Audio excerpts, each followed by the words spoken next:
We're live. Uhuru, everyone, and welcome to our special webinar that we're having today, the Black is Back Coalition for Social Justice, Peace, and Reparations. We will be discussing the situation with Africa and the Sahel, and most importantly, how can we as African people throughout the diaspora, whether in the United States or whatever part of the world we are in, how can we stand united and support our revolutionary freedom fighters who are demanding the overthrow of colonialism, who are demanding complete liberation for African people throughout the world. Uhuru, the Black is Back Coalition, we are a coalition of organizations that comprise approximately 137 coalition organizational members and individual members. We are dedicated. We are a coalition of African people that are dedicated to the liberation of African people throughout the world and throughout the diaspora, Black people, African people. And we are committed to the anti-colonial struggle. And while we are a coalition that we have, different ideas and things of that nature, we might have different ideas in terms of how to achieve our goals, but we are united around the principles of overturning colonialism, of the importance of an anti-colonialist, anti-imperialist struggle. And we certainly take the position that we are African wherever we are throughout the diaspora. Black people, we must stand united wherever we are. United doesn't necessarily mean the same, but certainly united around our goals for complete liberation of African people, and also to stand against oppression wherever it reigns its vicious heads. And with that, we will go to a brief introduction of the steering committee of the Black is Back Coalition. Tech people, if you could start the presentation.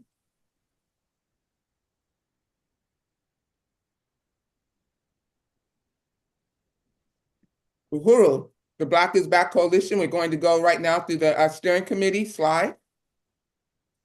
The coordinating committee of the Black is Back Coalition, the ones who put all this stuff together, slide. We have Chairman Omali Yeshitela, Chair of the African People's Socialist Party, slide.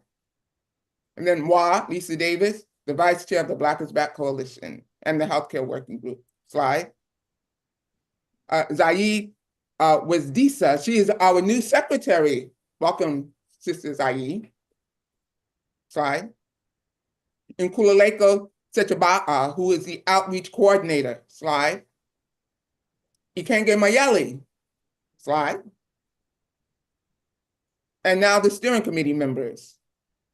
Slide. Brother Dr. Maximella Oden, he is with the International People's Democratic Uhuru Movement and the chair of the Black Community Control of Police Working Group. Slide.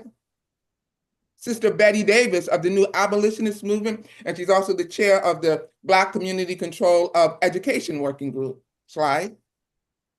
Brother Ajamu Baraka with the Black Alliance for Peace. Slide. Brother Dawood Khalik, he is the chair of the Reparations Working Group. Slide. Sister Belinda Parker Brown of Louisiana United International. Slide.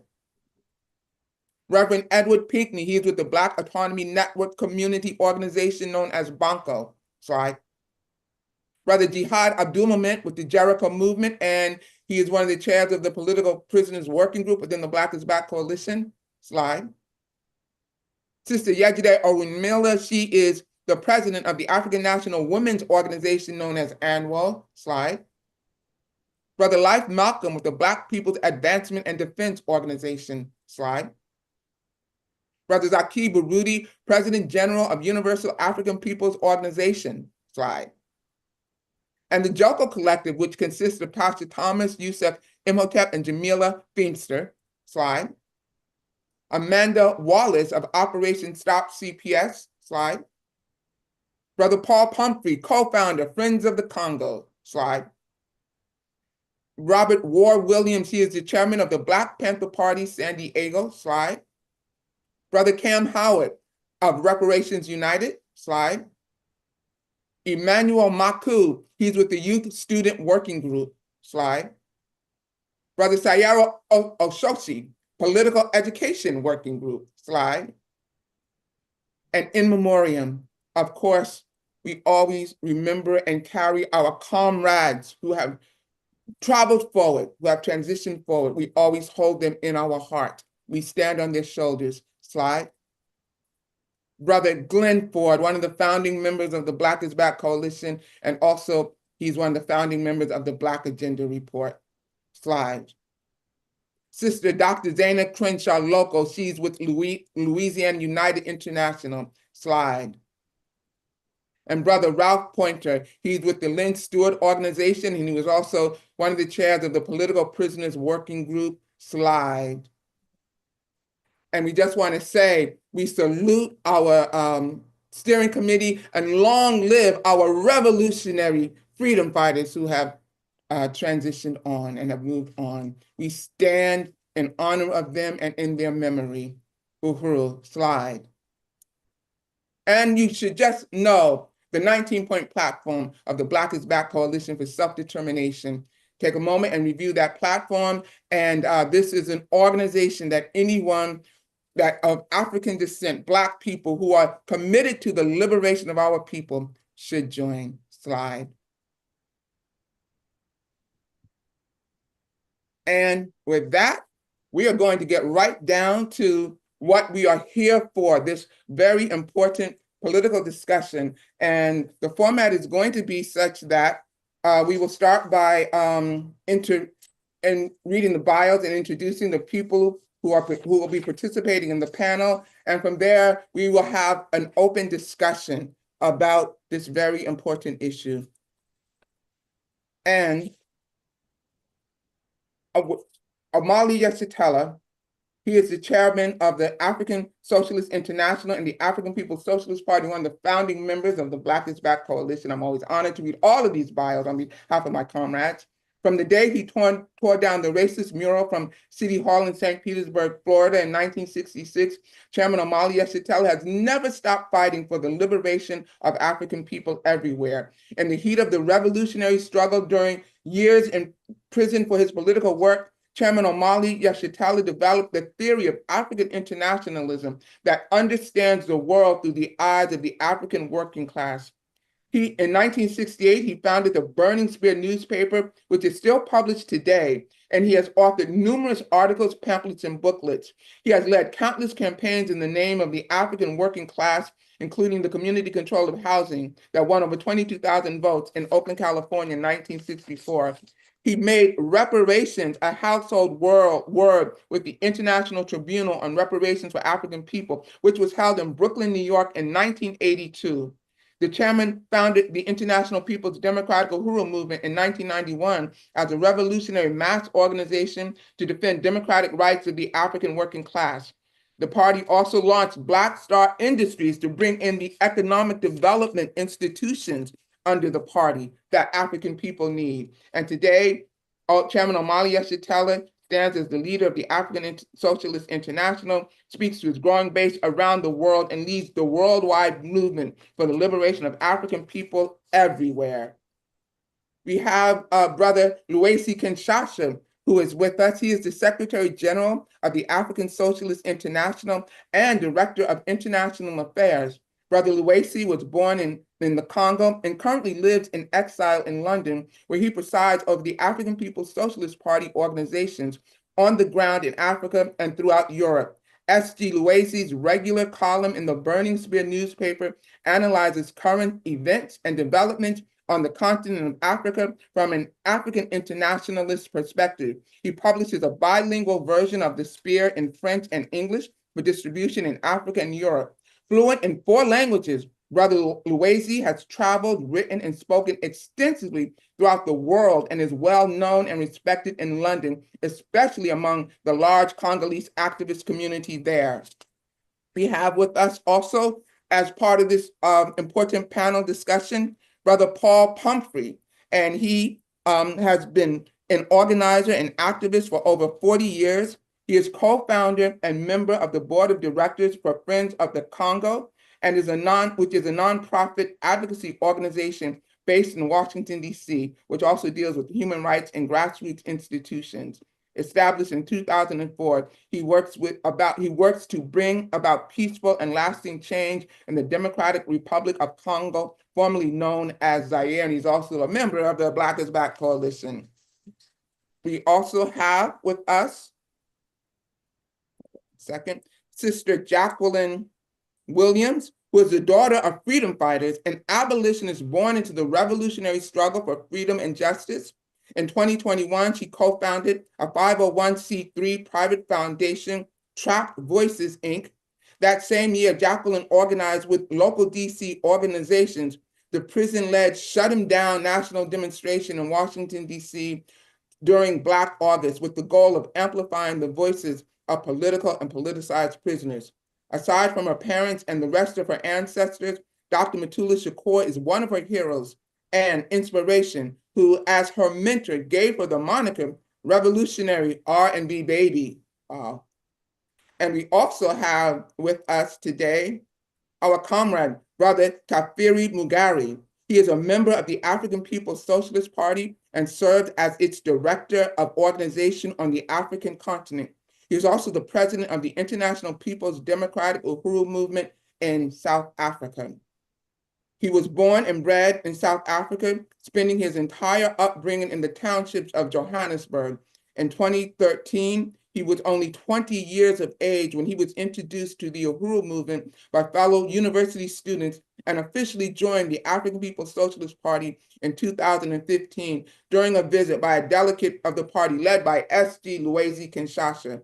Since then, Brother Tafari has been working in the townships and villages, building branches and community projects in various provinces. In his capacity as the party's Africa Director of Organizations, he coordinates the party building process in a number of countries such as Zambia, Namibia, Sierra Leone, Swaziland, Nigeria, Ghana, and Benin.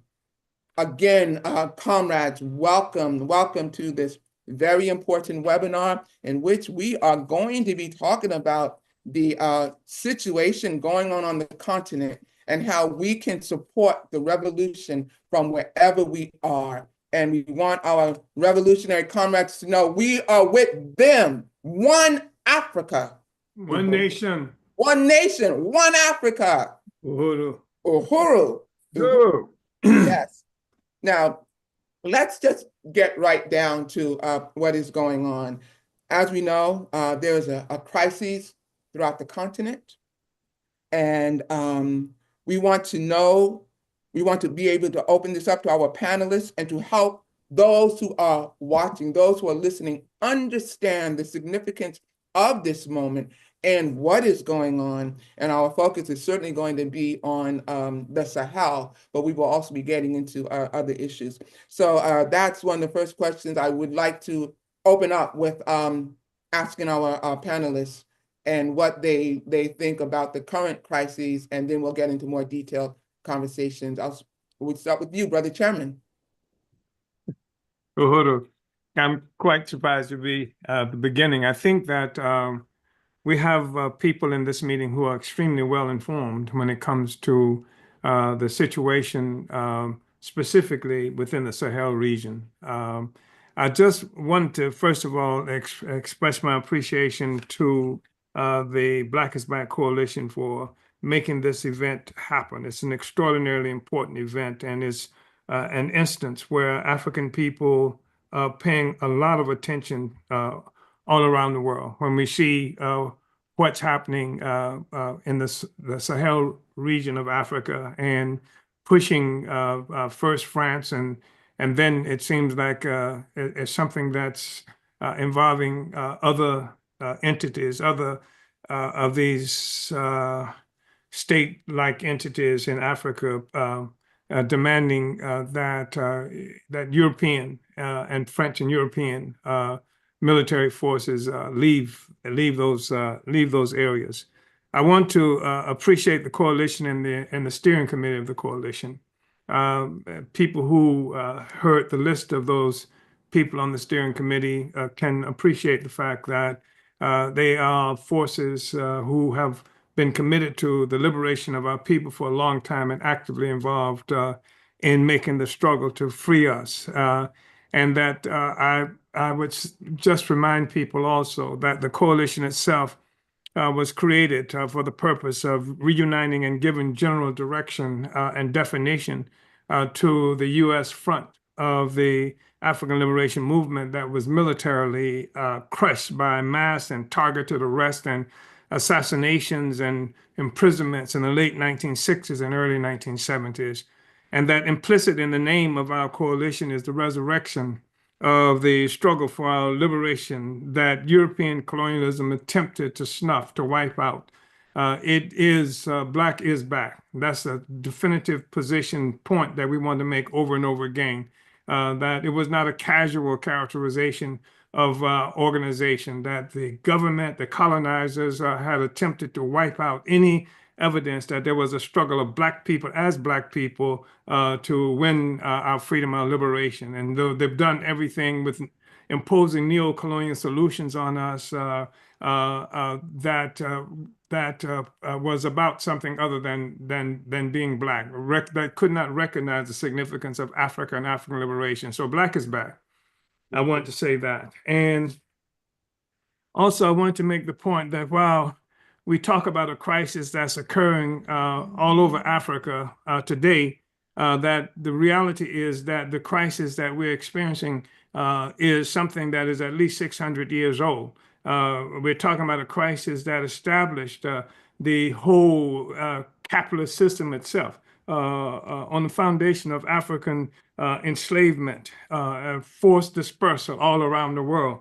And I think it's important to mention that because sometimes people come into this discussion about what's happening in the Sahel, what France is doing, as if it were history has just begun. I've heard people defending France by saying how something is illegal and illegitimate about what they characterize as the coups that's happening in Africa, that somehow they are violating some kind of international law in pushing France out, and they've challenged the legitimacy. And it's true that the colonizers make the law. The colonizers make the law that imposes itself at gunpoint, mostly around the world, is law of the colonizers. But and so they can come up with an absolute correct statement when they say that that we have broken the law on the one hand.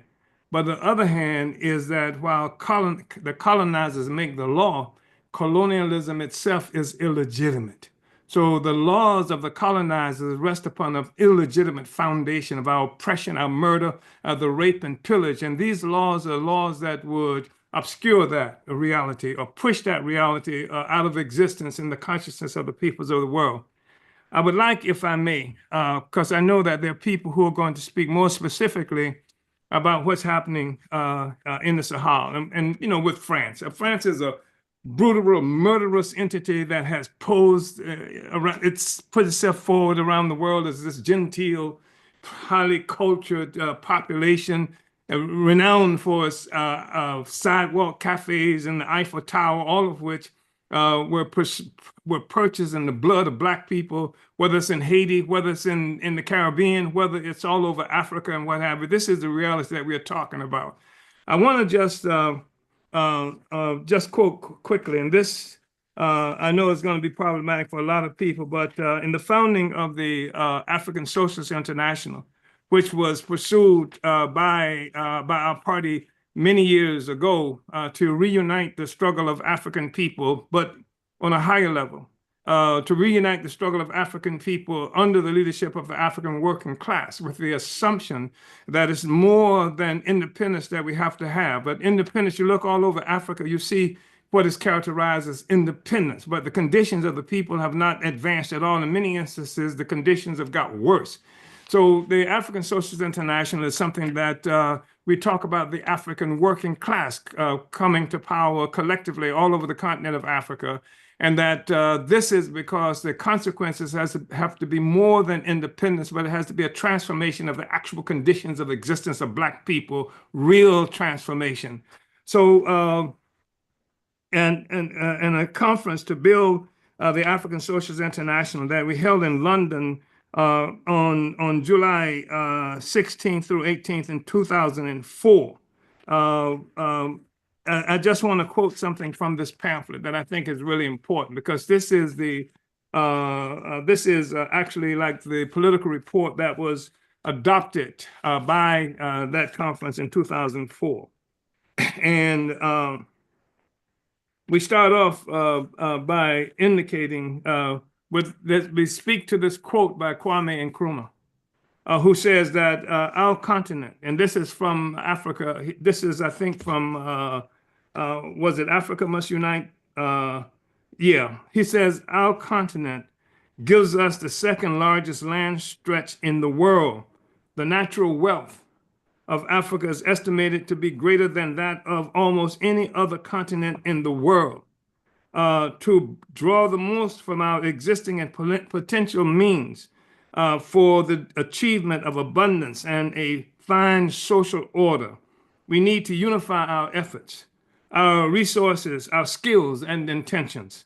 To us, Africa with its islands is just one Africa. To us, Africa and its islands is just one Africa. We reject the idea of any kind of partition from Tangier to Cairo to north of Cape Town and south from in the south from Cape Guadalupe in the east to Cape Verde Islands in the west. Africa is one and indivisible. We in Africa who are pressing now for unity are deeply conscious of the validity of our purpose. We need the strength of our combined numbers and resources to protect ourselves from the very positive dangers of returning to colonialism in disguised forms. We need it to combat the entrenched forces dividing our continent and still holding back millions of our brothers. We need it to secure total African liberation. We need it to carry forward our construction of a socio-economic system that will support the great mass of our steadily rising population at levels of life which will compare with those in the most advanced countries. Firstly, we should have an overall economic planning on a continental basis. This would increase the industrial and economic power of Africa. So long as we remain balkanized regionally or territorially, we shall be at the mercy of colonialism and imperialism. The lessons of South America, of South American Republic vis-a-vis the strength and solidarity of the United States of America is therefore all to see. And then I want to just skip around and just, he says, proof, it's the survival of free Africa, the extending independence of this continent, and the development toward that bright future on which our hopes and endeavors are pinned depend upon political unity. Under a major political union of Africa, there could emerge a united Africa, great and powerful, in which the territorial boundaries, which the relics of colonialism will become obsolete. The territorial boundaries, which are the relics of colonialism, will become obsolete and superfluous, working for the complete and total mobilization of true economic planning organization under a unified political direction. The forces that unite us are far greater than the difficulties that divide us at present, and our goal must be the establishment of Africa's dignity, progress, and prosperity. And then we say, while this is from Nkrumah, while Nkrumah's call for uniting Africa continues to resonate, today we have come to understand the question of African unity more completely. Not only is the unification of Africa something that makes sense politically and economically, it also has its basis in the need to correct the verdict of imperialism that results in the oppression and exploitation of African people in Africa and throughout the world. Moreover, we must be clear that the definition of our unity recognizes the significance of Africans who have been forcibly dispersed throughout the world by European-imposed colonial slavery. Indeed, the oppressive reality that we experience worldwide has its basis in the same set of historical circumstances responsible for conditions in Africa. We are one people, forcibly dispersed over the world, whose separately fought struggles, objectively speaking, attempts to resolve the same fundamental contradiction of European intervention that has resulted in Africans at home and abroad being forcibly separated from our assets. While the alienation of Africa's material resources are relatively well known by advocates of African unity, it is not so readily understood that Africa has suffered alienation of tremendous value in the form of human resources, namely those Africans who have been scattered worldwide by colonial slavery. So I just think that, I wanted to try to establish some kind of context from what we see happening in the Sahel region. That France I cannot overstate the horrors that France has imposed on us as a people, that France has committed against us in various parts of the world, and certainly in continental Africa. France is the thing, Africa is the thing, its possessions, French colonialism is the only thing that has allowed France to pose as some kind of world power. Without African resources, France would be a third-rate, at best, third-rate entity. It has nothing except what it steals from Africa, from Black people and what have, and it uses what it steals from us against us. We talk about Niger. I've forgotten just how much resources come from Niger that keeps the lights on in France, while you can't find light in Niger in darkness. And much of Africa, you look at it at nighttime, it's black. But we light up the rest of Europe, and we build our structures. All the resources that are bled from Africa go to the development of Europe, white people. And when we say resources, we're talking about material resources, certainly. But we're talking about those human resources that created what is now known as South America, that created what is now known as the Caribbean, that created the wealth and resources that people experience in what is now characterized as the United States. This is what Africa has done. But the basic motive force in human society is the production of real life in any society. That's what it's about. But the problem for Africa and African people that's revealed in every statistic that you can see about our conditions, from the birth rates, the survival rate at birth of Black people, to the horrors visited upon us every day, recognizes the fact, or reveals the fact, that while Africa produces life, it produces life not for Africa, but for Europe, for white people, more or less, etc. With the attack on Africa by Portugal in 1415, more than 600 years ago, for the first time in human history, there emerged a world economy, one economy that linked the entire world together. This was a mode of production. This created a global society that's not normally recognized as a single society, but it is one society connected economically by the value that is stolen from us, and to create all life, human life that you see in the world today, except for us. And what it does, it functions as a parasitic world economy that sucks the life, sucks the blood, sucks the resource, sucks the freedom, sucks the dignity out of Africa, sucks the education and knowledge out of Africa, and then puts it into Europe, into various iterations of Europe and European society.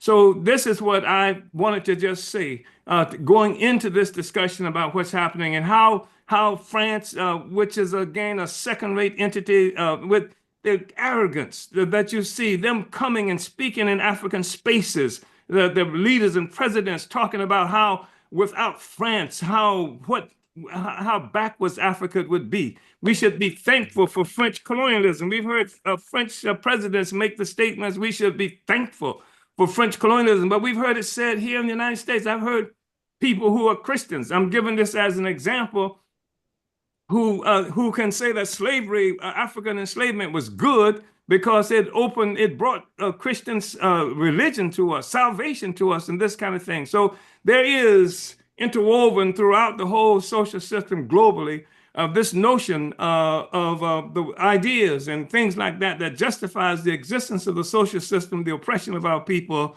etc. And so I just wanted to make those statements, and it's longer than I thought I would be speaking. So thank you so much. Uhuru. Uhuru, thank you so very much. And now we're going to go to our sister Jacqueline. I would like to pose the same question to you, and for you to give your observation and a summation of what the situation that is going on in Africa means and what it means in terms of how we as African people should be dealing with it. Okay, thank you, Sister Lisa. Should I do my presentation now? I think that would be a good answer and follow up to, okay. All right, I will go ahead and share my screen and I will answer that question for you through this presentation I prepared for you all.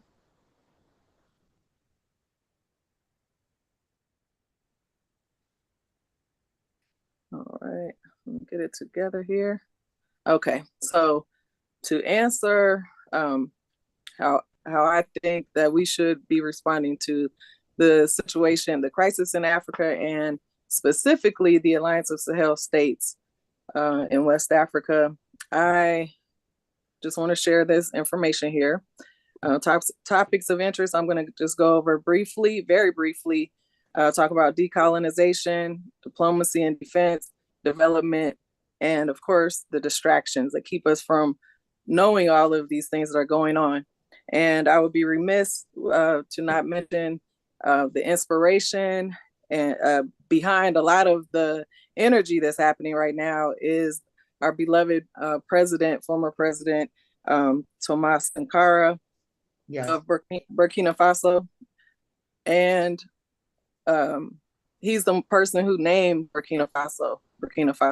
It used to be Upper Volta, but that name means, the country's name means the land of the upright, honest people.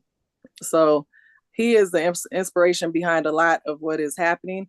He continues to serve as an inspiration to not only Africa, but beyond. So the Alliance of Sahel states, just a brief overview, has come to be through a series of coups d'etats in West Africa, and specifically Mali, Niger, and Burkina Faso.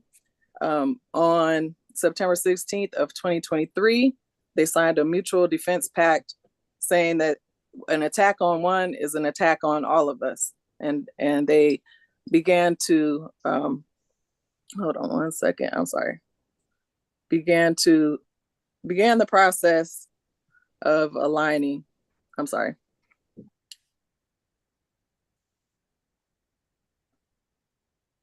Well, I have rehearsed this before where I could present, but it's not presenting right now. So I'm just gonna click through the slides here. Bear with me here. Not a problem. So, yeah, you're doing well. You're doing great. Yeah. Oh, thank you. Thank you. So I put a lot of visuals together. So some of the things I will not read everything, but you can see through some of the images here. And as Chairman Yeshitela so wonderfully summarized, the expulsion of French military was a huge step in the direction ending the military defense agreements with France, who was not effectively protecting the people of this region. And so they were shown the door, please, we can take care of ourselves, and began, the Alliance of Sahel states began building their own military strength. So that Liptako Gorma Charter was the beginning of that process. That signing of that charter, the Liptako Gorma Charter, is named after this region here where you see the green circle. That is the region where all of the borders of these three countries intersect. And so it's named for that area. Some of the Alliance of Sahel states, I'll refer to it as the AES, has strategic allies. Once they were able to remove the French military, they began strengthening strengthening their ties with Russia, China, Iran, Turkey, and also of note, Nicaragua, Venezuela, Cuba, to name a few of their allies who stand behind the Alliance of Sahel states in ensuring that they're not being dictated to, but rather supported in their vision for self-determination, self-sufficiency, and freedom, Uhuru. So let's see here, give me just a moment. So this is just a brief timeline of the events that took place. Last year, just a little over a year ago, January 28th, Burkina Faso, Mali, and Niger announced that they were going to withdraw from ECOWAS. and it takes a year. They have to give a 1-year notice that they are exiting. And so they were given sanctions, they were begged to come back, given extensions saying please come back. And they were determined not to go back to ECOWAS because ECOWAS was not protecting, just a form of neocolonialism. They were not protecting the resources and the people and doing what was right for the people of Africa. And so they began laying their foundation to establish the Confederation of Sahel States, which was finalized when they signed the treaty on July 6, 2024. That's just, like I said, a brief overview. If there are people who know more details, more facts, please feel free to put it in the chat. This is by no means I know everything type of situation. This is each one teach one. So chime in if you want to add something to this. So as of January 29th, just a little over a week ago, it became finalized that the Alliance of Sahel States is no longer part of ECOWAS. That was the official exit from ECOWAS. And you can find this press statement. I don't want to jump too far ahead, but at the end of this, I can make this presentation available. And there are a lot of resources in here so you can dig deeper into a lot of these resources that I was able to find.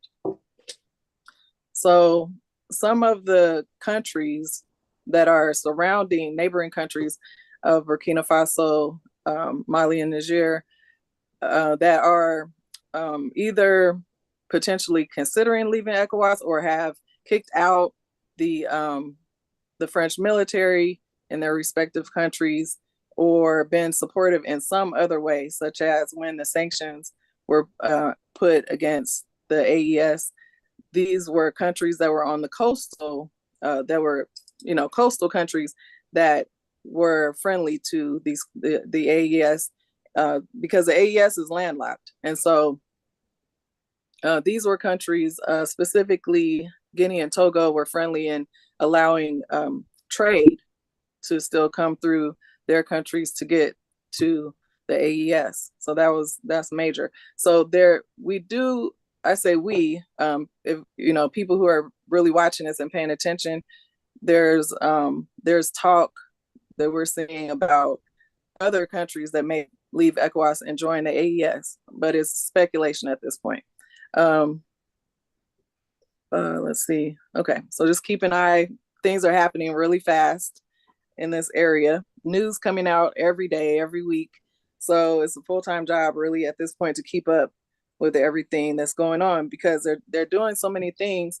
Specifically, Ibrahim Traore is taking a lead on a lot of things. Assimi Gota, Abdurrahman Tchini, forgive me if I'm mispronouncing names. But these heads of state of these countries are really showing us what, although there is a crisis with with terrorists and, all these different labeled jihadists, these insurgencies in their areas, this is an example of what they can do what we can do to empower ourselves in the midst of crisis. They're showing us the way. They're showing us the blueprint of how we can take our power back from these situations and actually, begin to stand up and unite and defend ourselves. And so these are just this is just a visual of some of the things that are going on with the alliances. The Burkina Faso is getting armored vehicles, drones from Turkey, just all kinds of military equipment that where they will be able to defend themselves. I'm sorry, this is bothering me a bit because I still want to, here we go. All right, because I want to be able to present it right. Okay.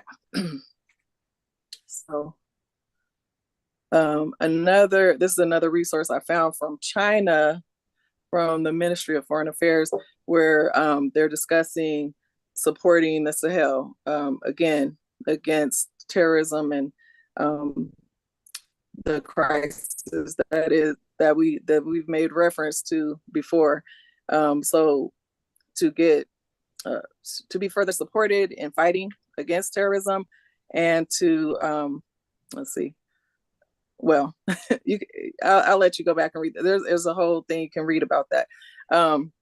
But Mali has been so bold as to come out and say that they're going to establish, they're going to actually enter the weapons manufacturing industry.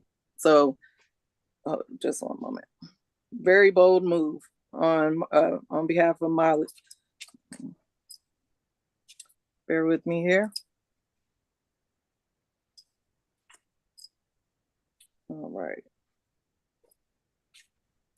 So they're going to be producing, this was just recently, January 21st of this year. So as I said, things are happening very quickly. He announced this, Assimi Gota announced that they're going to come out with, making weapons, and then the next thing you know, Burkina Faso, Mali, and Niger say they are preparing to deploy a joint force of 5,000 soldiers to fight militant insurgency and transnational organized crime in the Sahel region. Niger's Defense Minister General Salif Umodi said in an address on state television on Tuesday, January 21st, that our forces will now be able to intervene together. According to the minister, the 5,000-member joint force is practically ready. Modi said that the troops pulled from Burkina Faso, Mali, and Niger will have their own land, air, and intelligence capabilities. The three Sahel countries first revealed plans of setting up a joint security force in March 2024. At the time, the three nations said the force would help them achieve our defense and security objectives. Militant insurgency remains a major problem facing the three countries, which have since expelled foreign troops, mainly French, and have also cut ties with the West African regional bloc ECOWAS. According to the African Center for Strategic Studies, the Sahel region accounted for 50% of deaths caused by insurgency in Africa in 2023. The report says the Sahel region recorded slightly more than 11,600 insurgency-related deaths in 2023. Burkina Faso had over 7,700 deaths, while Mali had more than 2,800 fatalities. Niger, on the other hand, recorded over 240 deaths. The three Sahel countries, which are members of a new confederation called the Alliance of Sahel States, AES, say their joint force is their passport to security.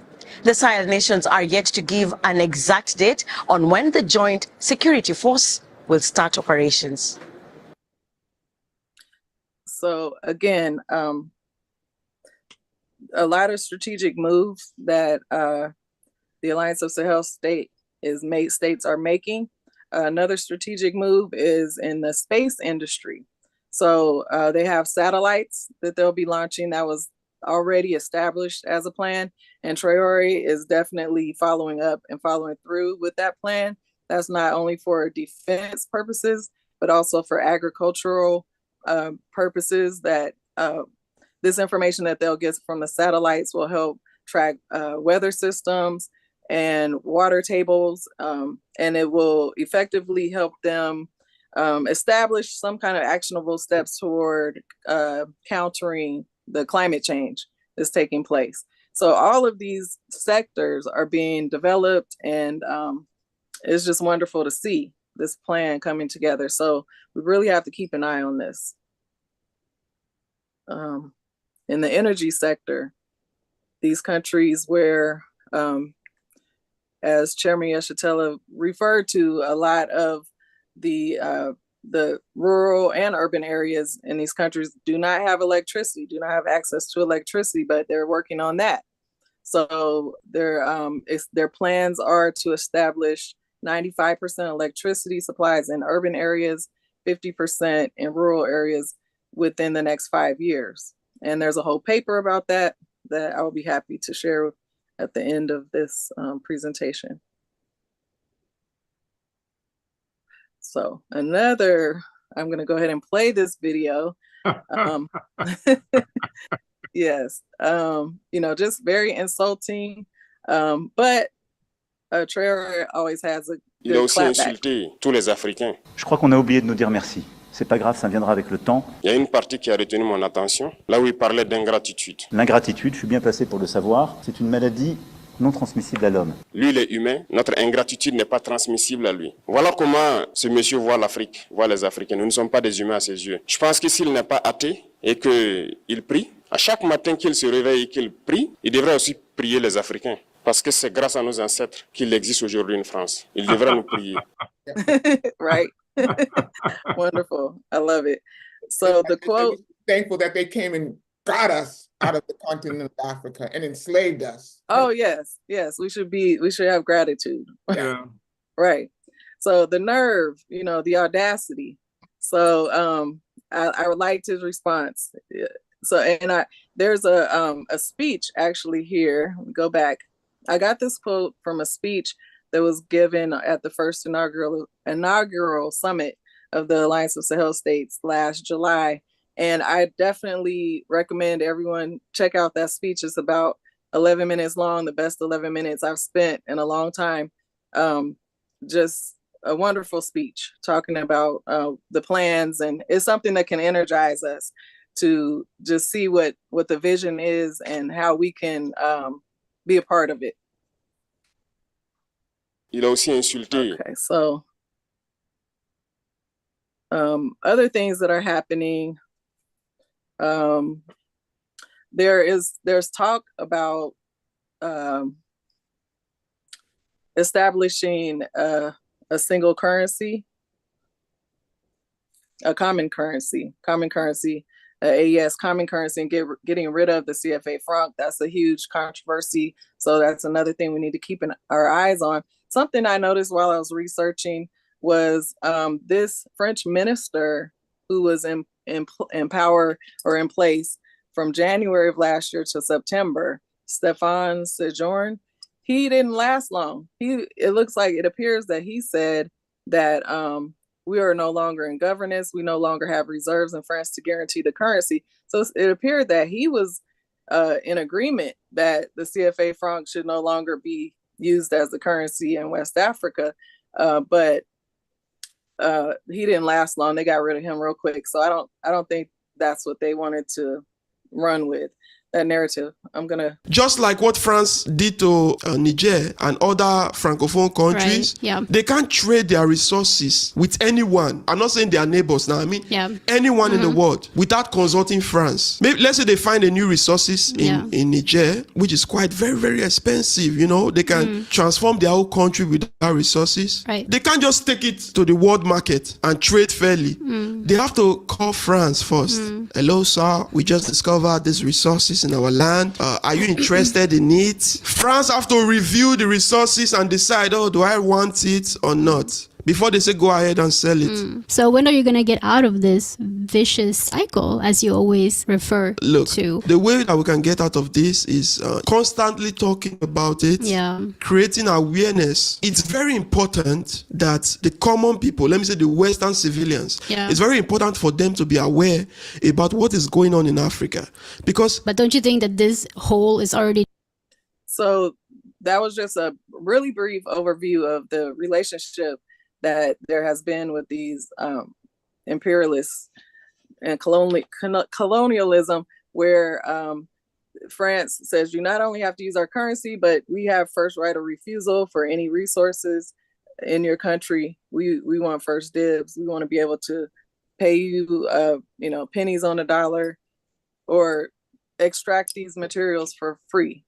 And so the Alliance of Sahel States is beginning to really put their foot down, say, no, we need to take control of our own resources. We can come up with our own currency that is backed by resources. And, again, part of that whole vision of self-determination. So that's just a visual of, this is another report that I will make sure is linked in the, I have a link tree that is at the end, where a lot of these resources will be linked so you can read deeper into it. These are just some of the major accomplishments and milestones. There's, for example, university hospital, mobile clinics. Burkina Faso has some mobile clinics. Healthcare is free universal healthcare in these countries. The uranium supply, these are all the resources and the new developments and just major breakthroughs. Hold on 1 second. Major game changers and coming out of this region. And just to kind of summarize in a nutshell, the banning of exports of raw materials is a huge game changer for these countries. So for example, Burkina Faso having a gold refinement plant versus selling the gold for way much less than what it's worth. They're now refining their own gold and they can sell it at a higher price, which helps everyone in those countries. So the tomato processing plant, that's another huge one. Instead of having to import tomato paste from outside the country during the seasons where they're not able to grow their own tomatoes and process their own tomatoes, now they have a tomato processing plant. So they're able to cut that cost of importing, and not only that, give people jobs. Just amazing things happening. Very, if you need to be inspired, take a look at some of these stories coming out of here. This is totally fascinating. Absolutely very informative. And I just want you to point, because we can always come back to reference this. Yeah. But I also just want to hear from some of our other comments, and they can give their assessment, and then we can come back to this. But you did say that you're going to make this presentation available. Yes. So I think I'm almost done actually too. So I'll wrap it up. So the things that we can do, because that's the original question I think you asked, was talk about it, share this information. That's one of the main things we can do, is make sure this information gets out. And with that, I will conclude. And again, I will make this. We work many different ways for anyone who would like to see it. That's my link tree there. Yes. All right. Thank you so much for having me. Thank you so very much. Very powerful, very powerful. And next we're going to hear from our brother, Paul Pumphrey, but we are going to be coming back with more questions and things like that, so we can even get into this a little bit more, but very informative. Brother Paul Pumphrey. Yes. My name is Paul Pumphrey, and I'm a co-founder of Friends of the Congo. And what I want to first talk about is the Congo itself. Why is the Congo important for Africa? Why is the Congo important for the people around the world? One, the Congo is the second in area, largest country in the continent of Africa. It's located right on the equator of Africa. It is a country wherein it has a tremendous amount of rainfall. In fact, it has the second largest rainforest in the world. It has the second most powerful river in the world. And with its fertile land and its rainfall, if the Congo ever developed its agriculture industry into a modern agriculture industry, it could feed over 9 billion people a year, even though there's only 7 billion people on this earth. That one country can do that. But the imperialist powers and the colonial powers have made sure that the Congo was never, up until this point, able to even come close to using its potential. First, you had the colonial power of King Leopold, who was king of Belgium, and then the state of Belgium running the internal affairs of the Congo. When the Congo got organized in the late 50s and early 60s, and they demanded their independence, when the Congo had its independence, out of its total population, there were only 8 Congolese who even had a college education. The Congo under Patrice Lumumba made a valiant effort to try to get support from countries such as that of the United States. In fact, he summons the U.S. ambassador to the Congo and asks for that type of support. And when he didn't get it from the ambassador, he actually got on a plane and came to Washington, D.C. and requested to meet with the president here in the United States to get support. When the United States basically gave him a cold shoulder, he went back to the Congo and made a statement, well, if I can't get help from the United States, I will seek help from the Soviet Union to develop our country.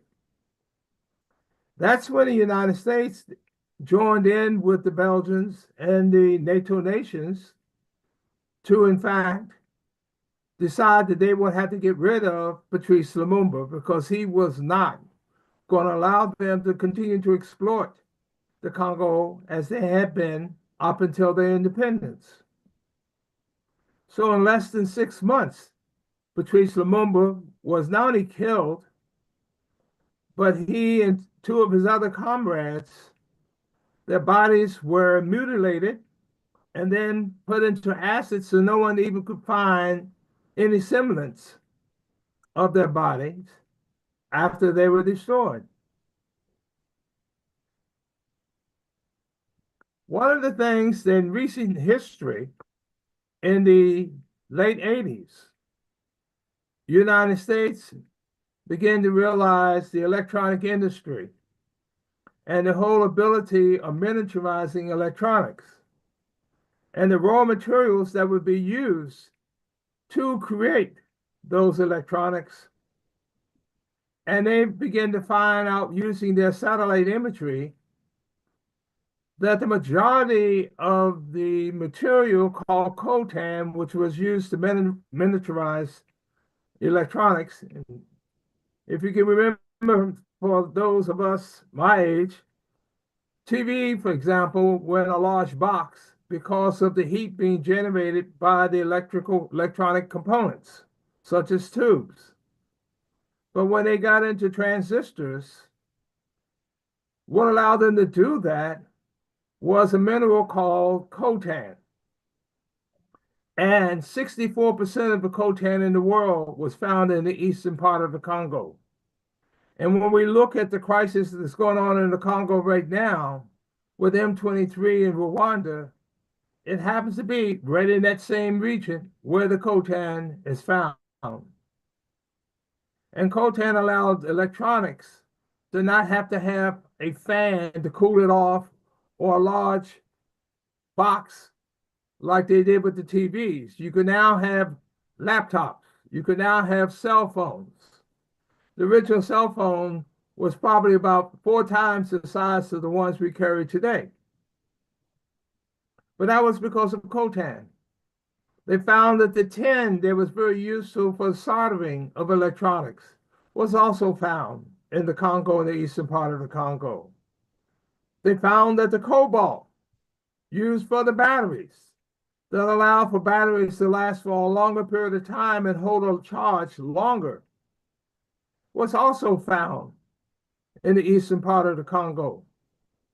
So the United States made a deliberate decision, and that was that the dictator they had put in power in the Congo by the name of Mobutu, who had been there for over 30 years, had to go because he was so greedy. They would assume that if he found out the value of these minerals in the electronic industry, that he would want more money for it than they were willing to pay.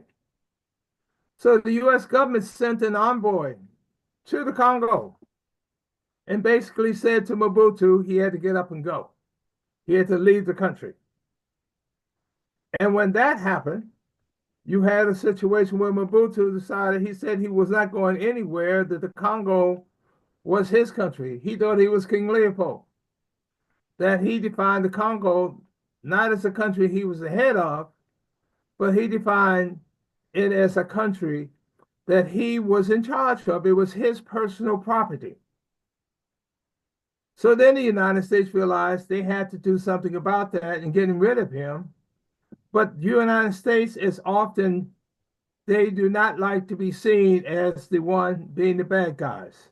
So they started looking for other countries that surrounded the Congo, especially on the eastern part of the Congo. And they started asking those countries if they were to use their armies on behalf of the United States to push Mobutu out of power. So what did you have? You had Uganda. Well, the president of Uganda, Museveni, helped come to power through a coup d'etat with the help of the United States and Great Britain. So he said, yes, a boss. Then they went to Rwanda and Burundi. Both of those heads of states said no, they weren't interested. They even went to Kenya, and the head of state in Kenya said no. So the United States had to move the plan too, because Uganda was only 1/25 the size of the Congo, and no one would believe that a country as small as Uganda by itself could push Mobutu out of power. But one of the things they also realized was that in the 50s, there was a battle between the Tutsis and the Hutus. And after the Hutus, who were the majority population of Rwanda, won the battle, many of the Tutsi families left Rwanda and moved to Uganda. And one of those families happened to be the family of a gentleman by the name of Paul Kagame. So here you have Paul Kagame moving into into Uganda. His family is moving in there in the 50s, early 60s. And he grew up in Uganda, spoke the language of English rather than French, and in fact, worked his way up in the Ugandan military, in which by the early 80s, he was head of intelligence of the Ugandan military. The United States, when they decided to do was to overthrow the governments of Rwanda and Burundi in the 90s. And so they took members of the Ugandan military who were Rwandans and began to train them. And actually, Paul Kagame himself was brought to Fort Leavenworth to be trained, and he ended up here in the United States. The United States began to send the Rwandans that were organized out of Uganda across the border into Rwanda to start attacking the Rwandan army, to attack Rwandan police stations, schools, and other type of government facilities to destabilize their government. But early on, the head of the Rwandans out of Uganda was killed. And so the United States then sent Paul Kagame, who again was based at this point in Fort Leavenworth, Kansas, back to Uganda to take the lead in the Rwandan Patriotic Front. And as they continued to carry out illegal incursions into the Rwandan countryside and into the Rwandan government, what then ended up happening was that the president of the United States changed from George Herbert Walker Bush to Bill Clinton. So in 1993, Bill Clinton came up with a new idea. His idea was he claimed he wanted to have peace negotiations between the so-called rebels coming out of Uganda and the government of Burundi and the government of Rwanda. The United States invited the president of Kenya, as well as Mobutu, to go to Tanzania to negotiate a peace agreement from these incursions coming out of Uganda. The president of Rwanda agreed, the president of Burundi agreed, the president of Kenya said he wasn't interested, and Mobutu, knowing they were trying to push him out of the country, didn't participate as well. So they negotiated an agreement over in Tanzania. And then the president of Rwanda and the president of Burundi get on their plane to come back to Rwanda. And as the plane is getting ready to land, it was shot out of the air by a missile, more than likely a U.S. SAM missile, killing both presidents. That's what led to the war that we now know of as the Rwandan War of 1994. At this point, it created complete confusion inside the government of Rwanda. At the same time, Paul Kagame and his Rwandan Patriotic Front, which was heavily armed by U.S. weaponry, started their offensive inside of Rwanda in earnest. And with the confusion of the loss of the president and who was actually going to be in charge, they took advantage of that and defeating the Rwandan army with the help of satellite imagery that the United States provided them. They were able to know when to attack and where to attack inside of Rwanda.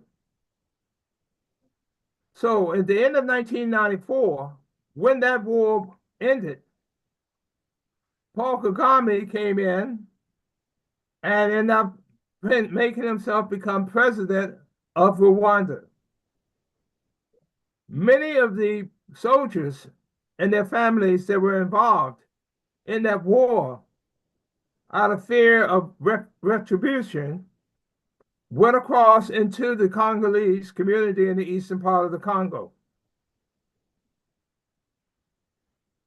Now you have these soldiers coming out of Uganda, who were Rwandans who came out of Uganda, moving into many of the homes that were vacated after that war. And Rwanda immediately started getting heavy weapons shipped to them from the United States after the war, when the war was over. And even U.S. State Department officials were asking the question, why was the United States sending all these weapons to Rwanda after the war was over? One of the big myths that was made about that war is that the 800,000 people who may have lost their lives during that war were all Tutsis. Well, that was found to be untrue. In fact, the Tutsis were the minority population. And obviously, if they were the ones who won the war, one would assume that most of the people who lost their lives there weren't Tutsis.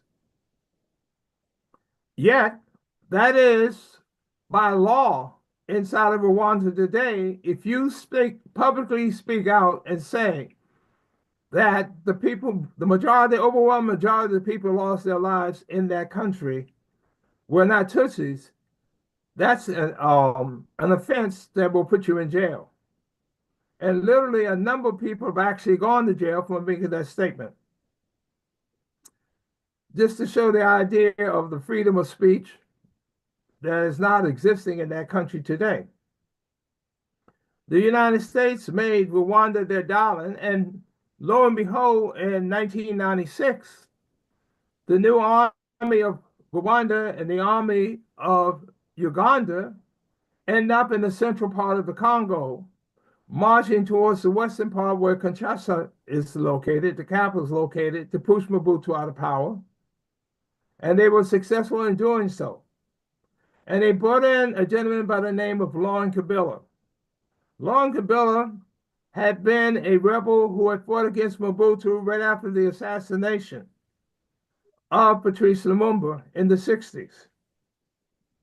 But when they were not successful, he left the Congo altogether, spent time in Rwanda, spent time in Tanzania, and probably a few other places. Now he's back inside the Congo and has been installed by the army of Uganda and Rwanda after Mobutu left as the new president. It took him a while to catch up to understanding what was really happening inside the country, since he had been out of the country for such a long while. But when he did understand it, he realized that Uganda and Rwanda was stealing more minerals out of the Congo and shipping it over to their countries where they were selling it on the international market than the actual Congolese government was selling on the international market. So he told the leaders of the armies of Uganda and Rwanda, they must go home. They no longer could stay inside the Congo.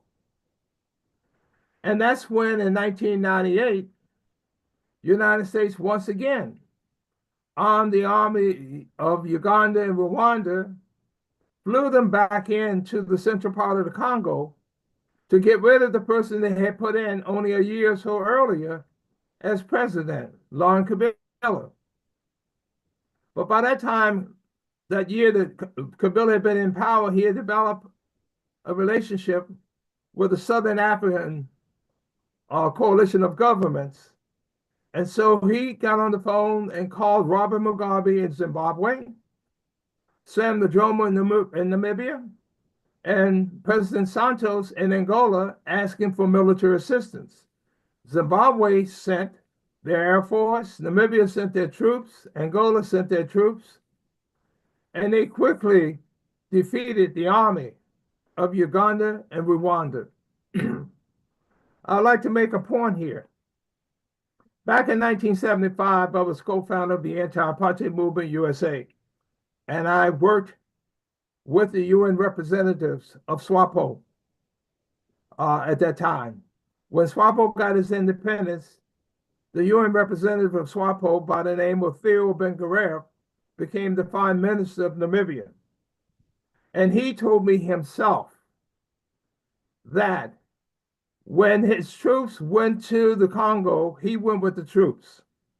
And after they had defeated, he, along Namibia, along with Zimbabwe and Angola, defeated Uganda and Rwanda, that he, representing Namibia, and the Prime Minister of Zimbabwe met and tried to figure out how now are they going to get these defeated troops back to their respective countries when there were no roads between the central part of the Congo and the eastern part of Congo, where those two countries bordered the Congo. And while they were meeting, they got a phone call. And the phone call was from a woman by the name of Madeleine Albright, who happened to be the Secretary of State of the United States. And what was the purpose of her call? Her call was that she was asking for air rights permission from those two governments where, Zimbabwe had its Air Force there, so that the United States could send transport planes back into the central part of the Congo to pick up the troops from Uganda and Rwanda and fly them home. And he said, in hindsight, that was probably one of the worst political decisions he had ever made, where he agreed to allow the United States to do that, because once that happened and those troops were back in their respective countries, the United States' goal was to have access to those minerals in the eastern part of the country, which is right across from their border. And so they started going back and forth into the Congo and helping themselves to the minerals that were in the eastern part of the Congo. And so that created whole nother problem. Now I'd like to do another little sidebar. Brother Paul, may I just, I want you to definitely hold that thought. I want to get in Brother Tafari, since you talk about South Africa, because he's from there, and then Brother Luesi, and then we will come back definitely to all these points and have conversations and everything. This is also interesting. Okay. If I may, one last quick point I'd like to make, and that is that the U.S. ambassador who was sent to the Congo was a gentleman who was ambassador from the U.S. in Congo-Brazzaville when they had a military coup. He was the U.S. ambassador to Liberia when they had a military coup. He was an ambassador to Nigeria when they had a military coup. And then he was sent to Haiti when they were bringing RC back from a military coup. And in 1998, he was sent to the Congo. And so to show the United States relationship and getting rid of heads of states, this ambassador's name was William Swing, and I encourage people to Google his name. you will find that he retired from the State Department on January 20th, 2001. And Laurent Kabila, who was the president of Congo, was killed on January 16th, 2001. And I believe it was a direct tie between the role the United States played in the Congo and the killing of the Congolese president. And I'll stop at that point. And I unite with what you're saying. And Brother Tafari, that brings us to you. You are in what they call South Africa. We would surely love to hear your perspective about what's going on, and especially since we know that the current president of the United States has been threatening South Africa, and with Elon Musk and all of that. So we surely want to hear your perspective. And like I said, then we're going to come back, then we're going to hear from Brother Luezi, and then we're going to get into even more discussions and with some very specific questions about various things that are going on and what we can do. But certainly, Brother Tafari, Uhuru. Uhuru, Comrade Lisa, I want to express appreciation for the invitation to this program. And so far, it has been dynamic, and I've learned a lot. I just want to be honest, I've learned a lot.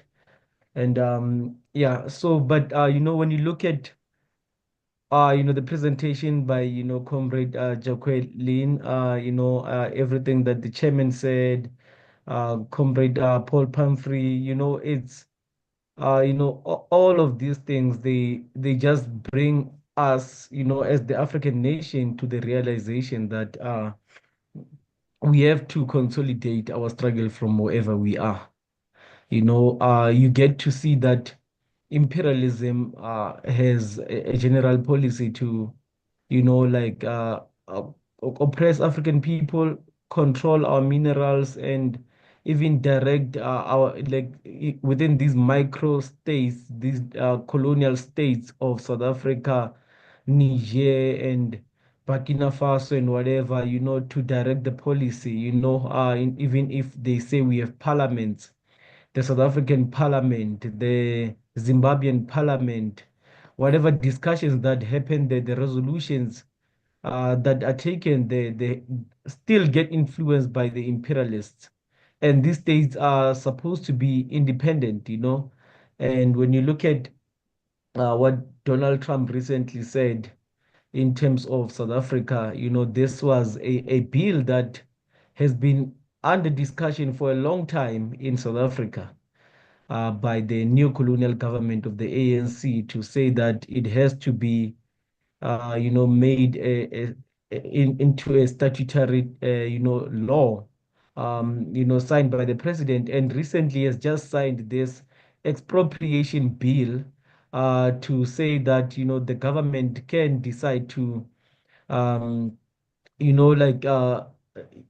take land, but they're not really specific in terms of what type of land that is, take land, and then that land, maybe if it's gonna be useful for public purpose, or what they say, they refer to as public interest and things like that. And without even looking at the details of this law, or this bill that has been recently signed, the US president, together with his friends like Elon Musk, who was born in this colony, decide that no, that is an attack on the white population in South Africa. And indeed, the white population has been agitated by this law, and has been encouraged to feel more confident, to be arrogant, considering also that they are now in the so-called coalition government in South Africa. The Democratic Alliance and the Freedom Front Plus. These are organizations that are known to be, or to have a wide base, and fighting to safeguard the colonial interest of the white population in South Africa. So they are in government, as much as they've always had influence in terms of the policies in South Africa. And white people in South Africa they say that the agricultural land, they own 72% of the agricultural land. As much as the white population in South Africa is only 7%. There are about 4 million white people in South Africa in a population of over 60 million people. And African people who are in the majority, more than 70%, even more than 80%, because there's Africans here who are called coloreds, and somehow they're not supposed to be called Africans, and it's a different race, but as much as that doesn't make sense anyway. These are Africans, so it's like 80% plus of the population of African people, and we own, almost nothing in terms of the land here in South Africa. And South Africa is supposed to be some type of nation, but when you look at what's happening in Mozambique, African people dying since last year in October in Mozambique after the elections there. More than 300 people have died. Young people protesting on the streets, they have died. They killed by the state in Mozambique.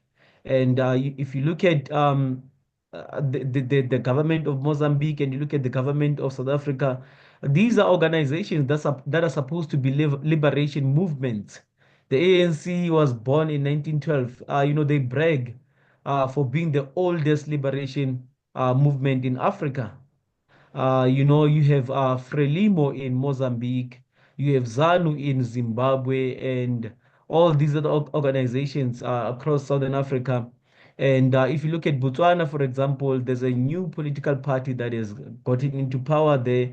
The so-called former liberation organization has been ousted in terms of the elections there. And even in Mozambique, the young people are rejecting, and people in general are rejecting the outcome of the elections, whereby Frelimo got more than 70%, of the vote, according to, the results that they announced there. But then, people rejected that in favor of another fellow who shares the same surname as,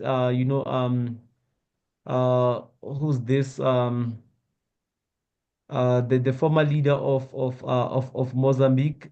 Is it Mundlane? Yeah, Mundlane. But if you look at this fellow himself, he's from the Renemo organization, and Renemo is an organization that was created by the apartheid government here, together with Ian Smith of Zimbabwe.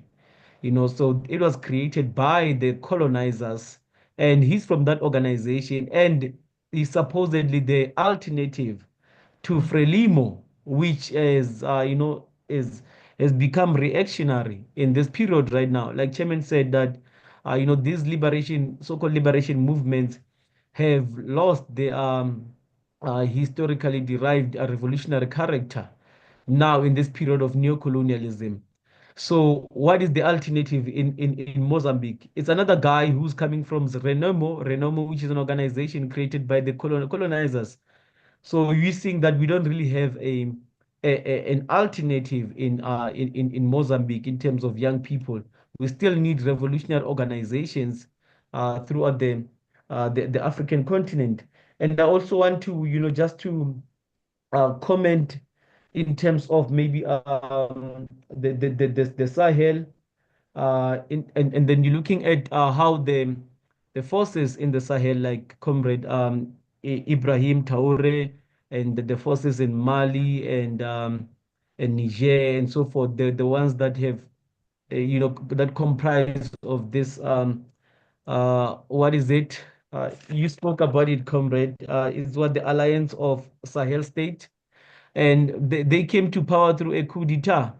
And we've seen since the 1960s, tens of coups, lots of coups that have taken place in that region, including Thomas Sankara, who came to power through a coup, and because maybe of a lack of revolutionary party that can safeguard the interest of the class there, we still have to be concerned about what could happen maybe to a fellow like Ibrahim Traore. And what does that mean for the African working class in Burkina Faso, in Mali, and Benin, and what's this, in Niger, and so forth, right? What does that mean? We can celebrate Traore as an individual, but then look at the organization that's there. It's the army that has always been there. Most of them trained in the United States and things like that, right? The same situation that we had with Blaise Compaoré. What if we have another Blaise Compaoré there? So these are some of the concerns that we begin to have, but because they have created this alliance of these Sahel states and so forth, right? We could say that we need more. It has to go beyond that because we know that ECOWAS, cannot defend those states there. And now, if you read in the media, some pundits are saying that these states will not be able to defend themselves or, repel the so-called extremists, the Islamist extremists, and for sure what imperialism can do. They can, actually they are, weaponizing these, people over there in the Sahel and giving them arms and then to go and attack over there. So the security issue is a big issue in the Sahel.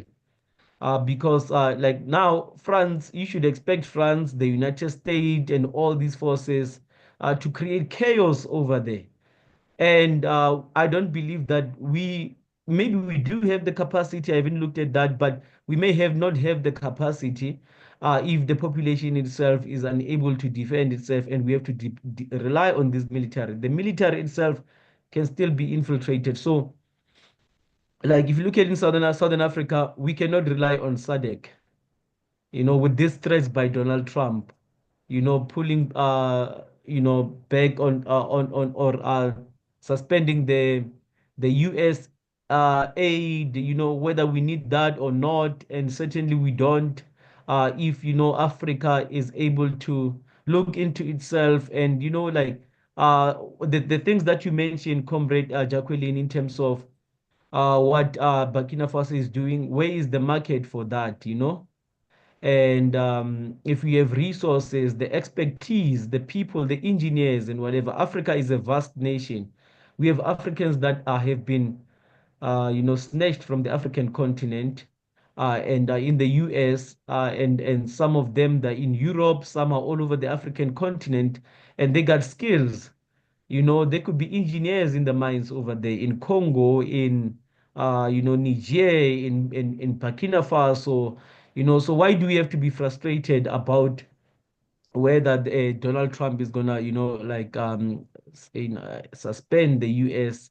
Aid and things like that? So the capacity that Africa has in terms of its population, its resources, the history, African nation dispersed all over the world, everything that we have acquired so far, we can do it in ourselves as Africa and become a real force in to such an extent that US imperialism, the US itself, or even Europe or China or Russia, they have to recognize Africa and depend on Africa in terms of we cannot progress or advance without maybe trading with Africa if we need international trade, because Africa maybe cannot be isolated.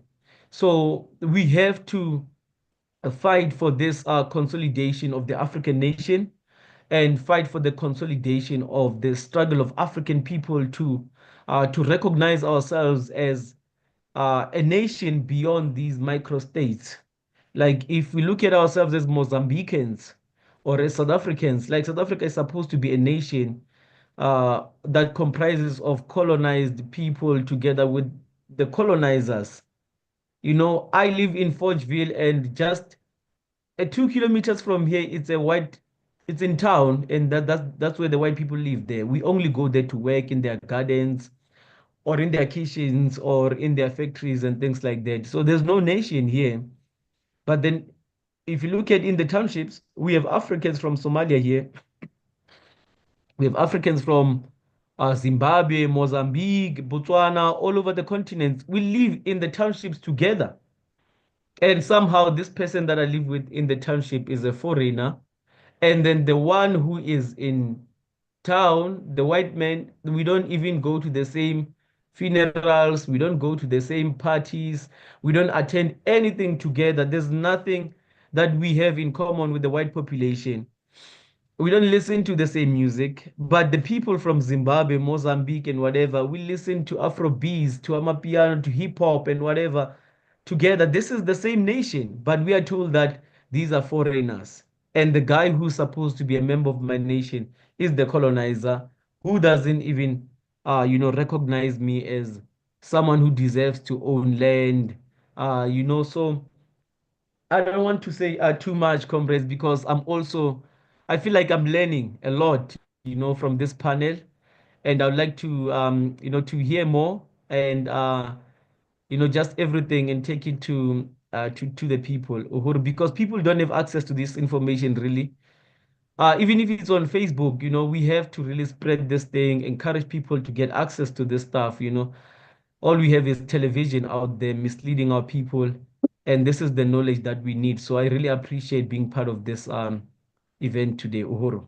Brother Tafari, thank you so very much. You brought up so many very interesting things that we're going to come back to.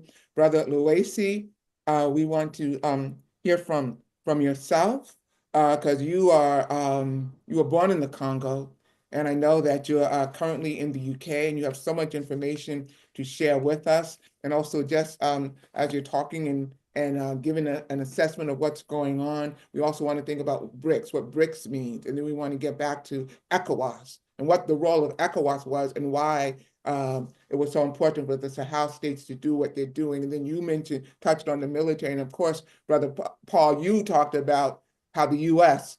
orchestrated many of these overthrows and everything. We want to be able to touch on that as well. So Brother Luesi, and then we're going to really open it up after your presentation into question and answers and really get into a nuts and bolts of some things that we need to do. Uhuru. Yeah, so Chair Mr. Davis, I want to salute you for this program. I want to salute Chairman Amari, Sheila, and each panelist, Sister Jacqueline, Brother Paul, Humphrey, and our comrades in Occupy Azania, comrades at the parish. Me too, I was also listening intensely and learning from everyone. So it's, it's just great to be a part of this webinar. Just in terms of West Africa, Chairman said something like this is a long history, 600 years old. And it's an important point for every African to have that as a starting point. Then what's happening in West Africa or what's happening in Southern Africa or what's happening in the Congo is a manifestation, an expression of the same assault in Africa, but in particular location in our time. And that's really what we need to know. It's the same 600 years old assault on African people. And when we look at in the Sahel region, you will know one thing is that region, when the French ruled it, they will rule just one government, one territory, one administration. They used to refer to it as Western Sudan. Just before the independence, oh wow, this part is Senegal, the other one is Niger, the other one, they split it like that. But when the French ruled before independence, it was one administration, right? So the brothers and sisters, comrades in Mali and Burkina and Niger, they're aware of it.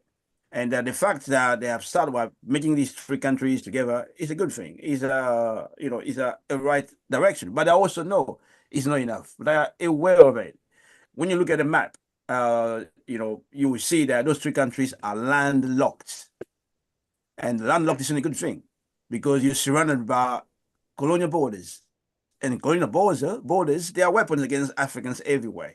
And we know, for example, there is no anti-Algerian position. Algerian government was not playing frank game. Not frank game.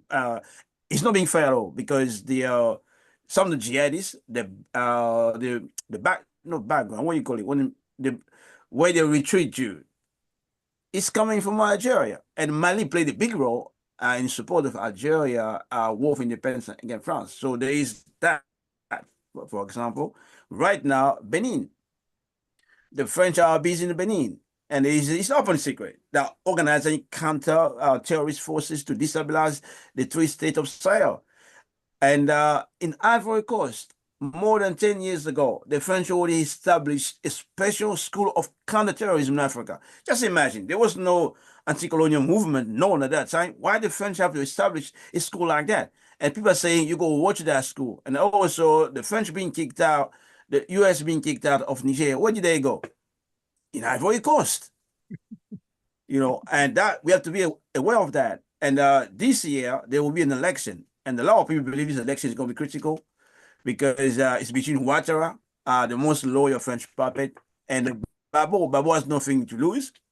People believe Babo is going to win it, but if he wins it, then the demand is growing that you go close all this military business, you go join the state of Sahel. So most of those Africans in West Africa, they are under pressure to declare or to make a statement or to pretend that they're going to join the state of Sahel. For example, nobody believes anything that comes from the mouth of Ouattara, and he says he's going to kick the French, ask the French out. Everybody knows it's just a strategy to get people off his back, but it's not going to do that. The same in Chad. You know, Macron was there in his inauguration to endorse that regime, and there is evidence of that he's going to leave. In Gabon, they organized a coup. The French organized a coup to make it look like it's a militant army officer, something like that. So we have all this going on, and ECOWAS, as the chairman often said, the OAU or the AU today was created against the vision of a one Africa, one nation that Nkrumah wanted to move forward as Garvey laid out decades ago. And ECOWAS is a further validation of that, because ECOWAS is those who believe that you need to do it step by step. Okay, listen, those of us born after the independence of the 60s, we're getting old now. Well, so how many more step by step do we need to wait for? So it's a betrayal of African unity. We don't need that down. ECOWAS needs to go. And the people in West Africa are right. ECOWAS, in fact, in most of so-called Francophone countries, they say ECOWAS is the arm of the French imperialism in the region. You know, that's some people say that. I just want to say what the acronym of ECOWAS stands for other people who might not be aware of this, might be watching. ECOWAS, the West African economic, West Africa Economic State Unity. I don't remember the Economic Community in English, but it's something like that. Right. So I'm sorry for interrupting. Go ahead. Yeah. So that's what ECOWAS is, and you can just see how members of ECOWAS behaves. Look at Ghana. Ghana just gave the United States all rights. They can use any airports, any ports. The U.S. soldiers can arm anybody in Africa, in Ghana. They are not accountable. They can't be taken to any court. That's Ghana, right? That's the course. And you can take, the country like Togo. Togo, you know, it's a small place. It's not viable. It's not a nation. It can't be a nation anyway. You know, it's just a colonial entity like most of the African countries are, but some of the countries are just caricature. You know, they don't deserve it if go state. And Togo is one of them. You know, and we can take many examples. And I'll just stop these 2 points here. One, as we said all along, we have to connect all the attacks on us. They are manifestation of a single attack that started in 1415. As we're doing this program, there are mobilization taking place in Martinique and Guadeloupe, where price is too expensive. They sell in Martinique and Guadeloupe the same product that they sell in France. It's supposed to be French territory, but in Martinique and Guadeloupe and in France. And you all know, as Africans are the poorest wherever we are. Then you're going to sell that stuff that you're selling in France 4 times cheaper. And you got huge mobilization going on in France, in Martinique and Guadeloupe. They're all parts of the assault on African lives and the African people that we need to put together. It's the one and the same. And the destabilization of the Sahel has to do also with the overthrow of Gaddafi, because the weapons that you find the jihadis are using, these are weapons that used to be under the control of Gaddafi. They couldn't have those weapons. They didn't have the offensive capabilities as they have now until the US and NATO went there under Obama leadership to overthrow Gaddafi. So we have to put all these together, just like also the question in Central Africa, in Congo, for example, the weapons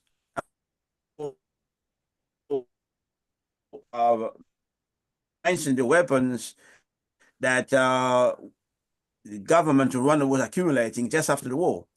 But in the first place, the weapons Kagame used to launch his offensive in Rwanda from Uganda, these are the weapons from Operation Restore Hope. You remember, Lemper is now supposed to be leaving the office, and the weapons they're supposed to use against Somali when the war was not successful, these are the weapons that brought to Uganda. And these are the weapons they used to launch offensive in Rwanda. And later on, of course, they came to Congo. And Mobutu was aware of it, but he didn't believe. He was told that you go watch these weapons, but he believes he's been the darling of the West since assassination of Patrice Lumumba. They would do him no harm. He's there forever. So the rest is a history. If I may say one more thing, I forgot to mention about West Africa, is the price of products. And that's really fundamental for people who are watching this program in terms of colonialism, understanding colonialism. You know, before General Chani in Niger seized power, the price of uranium, 1 pound of uranium was 80 cents. Let me just, I did write it down. It was, yes, it was 4 cents a kilo. That's a kilo of uranium, 4 cents. And now, since General Chani has been there, it's being sold at 80 euros a kilo. So the French were not even buying it, they were taking it for free. And France exports electricity throughout Europe because of the uranium. This is unacceptable, is outrageous. Africa should be rightly angry. And one more thing is the statistics they give to us, most of them are lies in terms of economics. Yeah. I'll just take a couple examples. This coming from people in a position of power. One, the former president of Congo Brazzaville, Lissouba, he was overthrown by France. In the documentary, clearly says he's standing at the production of oil, where the oil is extracted. And he says basically from here to the sea, I have no idea how much oil is taken from here. He knows absolutely nothing. The only thing he knows was the French government and the French the French corporation tells them, if the French corporation government say, we took 2 tons of oil this month, write it down. They write it down, that becomes an official figure for the Congolese government. And the Minister of Economy of Ivory Coast also, they took him to 2 where the oil is taken from Ivory Coast. He was blown away. You know what he saw there?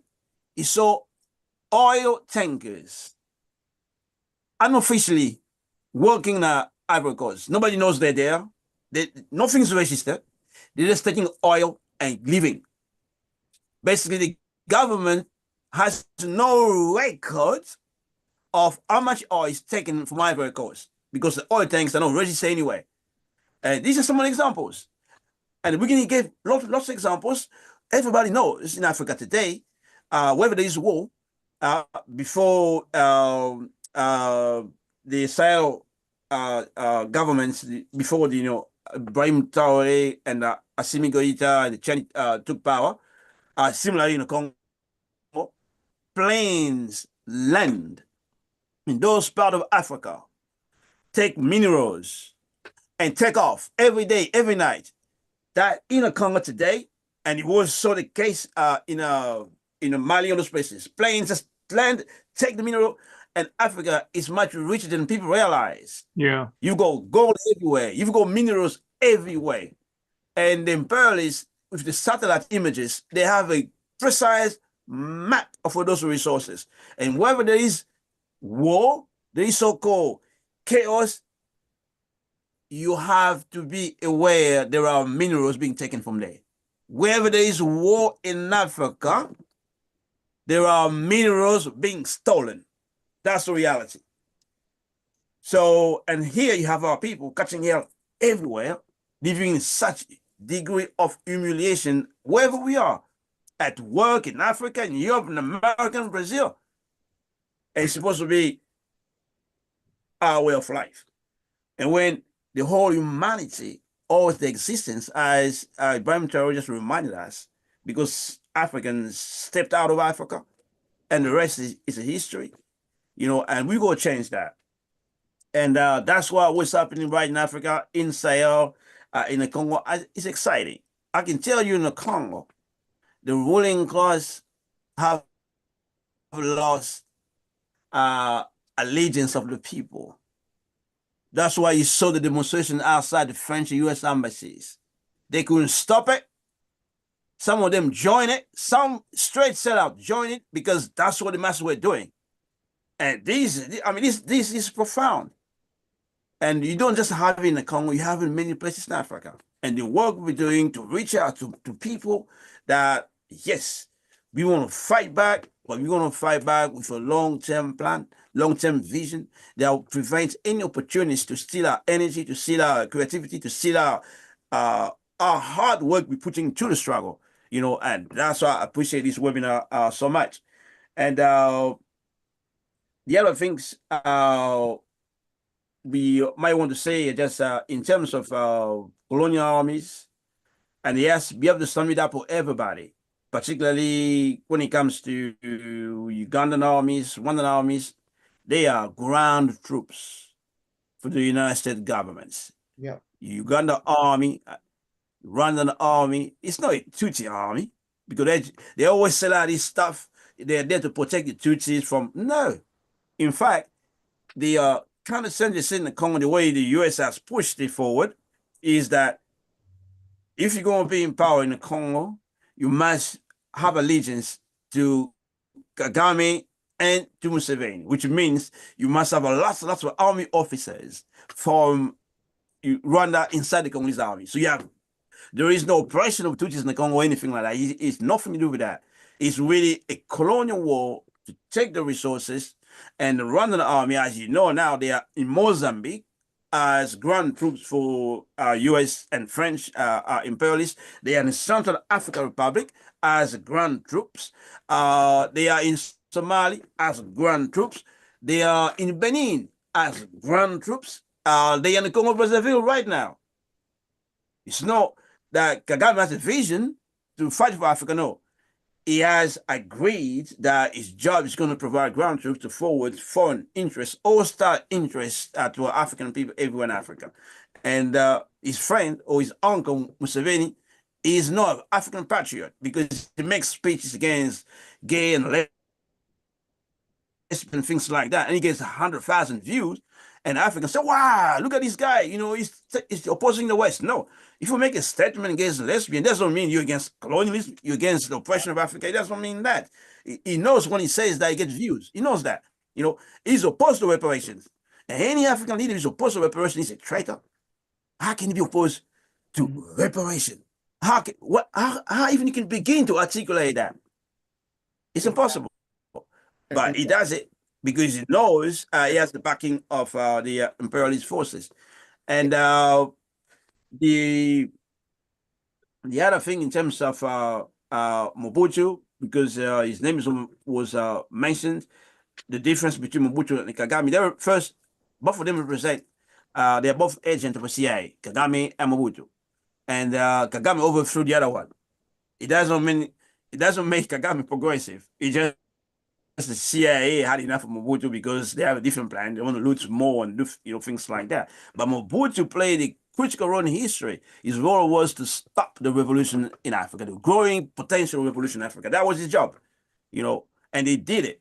And and Kagame is playing basically is a chairman who used the term deepening the counterinsurgency. You destroy the revolution. Now what you need to do, you need to destroy the Congolese state. It's a neocolonial state, but destroy, create micro state or micro spaces, easy to loot. But the problem is, in the Congo, there is not a single politician who has the audacity to say they agree with the macro state. Because the growing anti-colonial stance is making it impossible. They are even saying that when you saw those demonstrations against the French and the US Embassy, neocolonialists didn't anticipate that, because the plan was, as the war started in the East, and those who are inside in the capital, they should get rid of Tshisekedi. But they were scared when they saw the people mobilizing like that, because they'll be exposed. Because the agent of the US, they're there in the capital. They are there waiting for the turn, because they believe Tshisekedi is gone. Tshisekedi is gone. He's finished. He's gone. They want, somebody else. But the masses saying no negotiation with M23, no negotiation with Kagame, which basically, without articulating correctly, what they're saying, no surrender to US imperialism. That's what the master saying. So we go articulate the demand there, much clearer, but that's basically what's coming out of there. So we are really in an interesting time in history, basically, where the struggle in West Africa and the struggle in Central Africa and the struggle in Southern Africa and the struggle in the Caribbean, in Martinique, and Guadeloupe, and of course the struggle inside the United States, they are one and the same. Exactly. And our job is really to help the people understand that the gentrification inside the US, when you're in Congo, is when they're pushing the masses out of the land for multinational cooperation. Exactly. And keep the people out of the land in the most violent way, and who's to benefit from it? The same corporations, the Apple, this, you name it. They are the ones. And that's why some people are saying, why you want to negotiate with Kagame? You go call these US corporations to come to the negotiation table with you. We want to see their faces. Right. That's something some of the people are saying. But the bottom line is that, yes. Brother Louis, go ahead. Let me just say now on this point, because I want to bring in and get people to understand the role of some of these so-called agencies and everything that oftentimes are colonialist puppets, and the role that they play in terms of creating conflict and what's currently going on the continent of Africa. So we know we have USAID, ECOWAS. We know that NATO, and now we have the development of BRICS, and also the alliance of the Sahel states, and also the African Union. And so the question that I'm going to pose to you all, and you all can answer that in terms of what's the role that these various agencies have played. Have they been good, like the African Union, ECOWAS,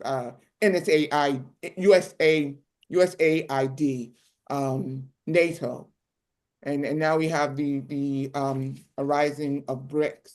So this is open up to anybody who would like to answer.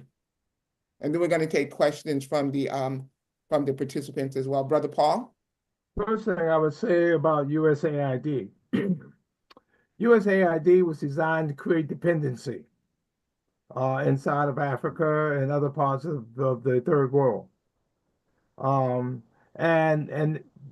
I think in many ways, it's going to blow back on the United States for them to get rid of USAID, because people now will start looking for ways that they can't trust the United States to come to their rescue, and they're going to have to do for themselves.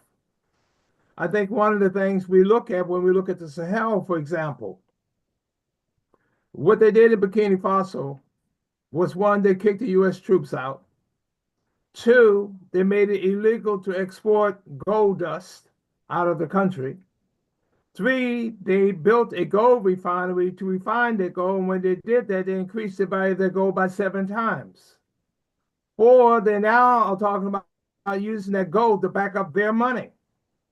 So who's not going to want to do business with them if they know their money is equal to gold?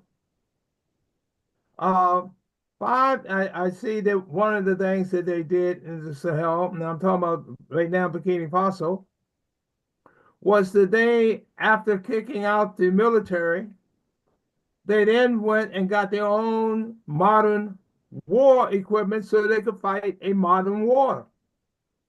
When they bought the 25 drones from Turkey, it gave them the ability to have eyes in the sky.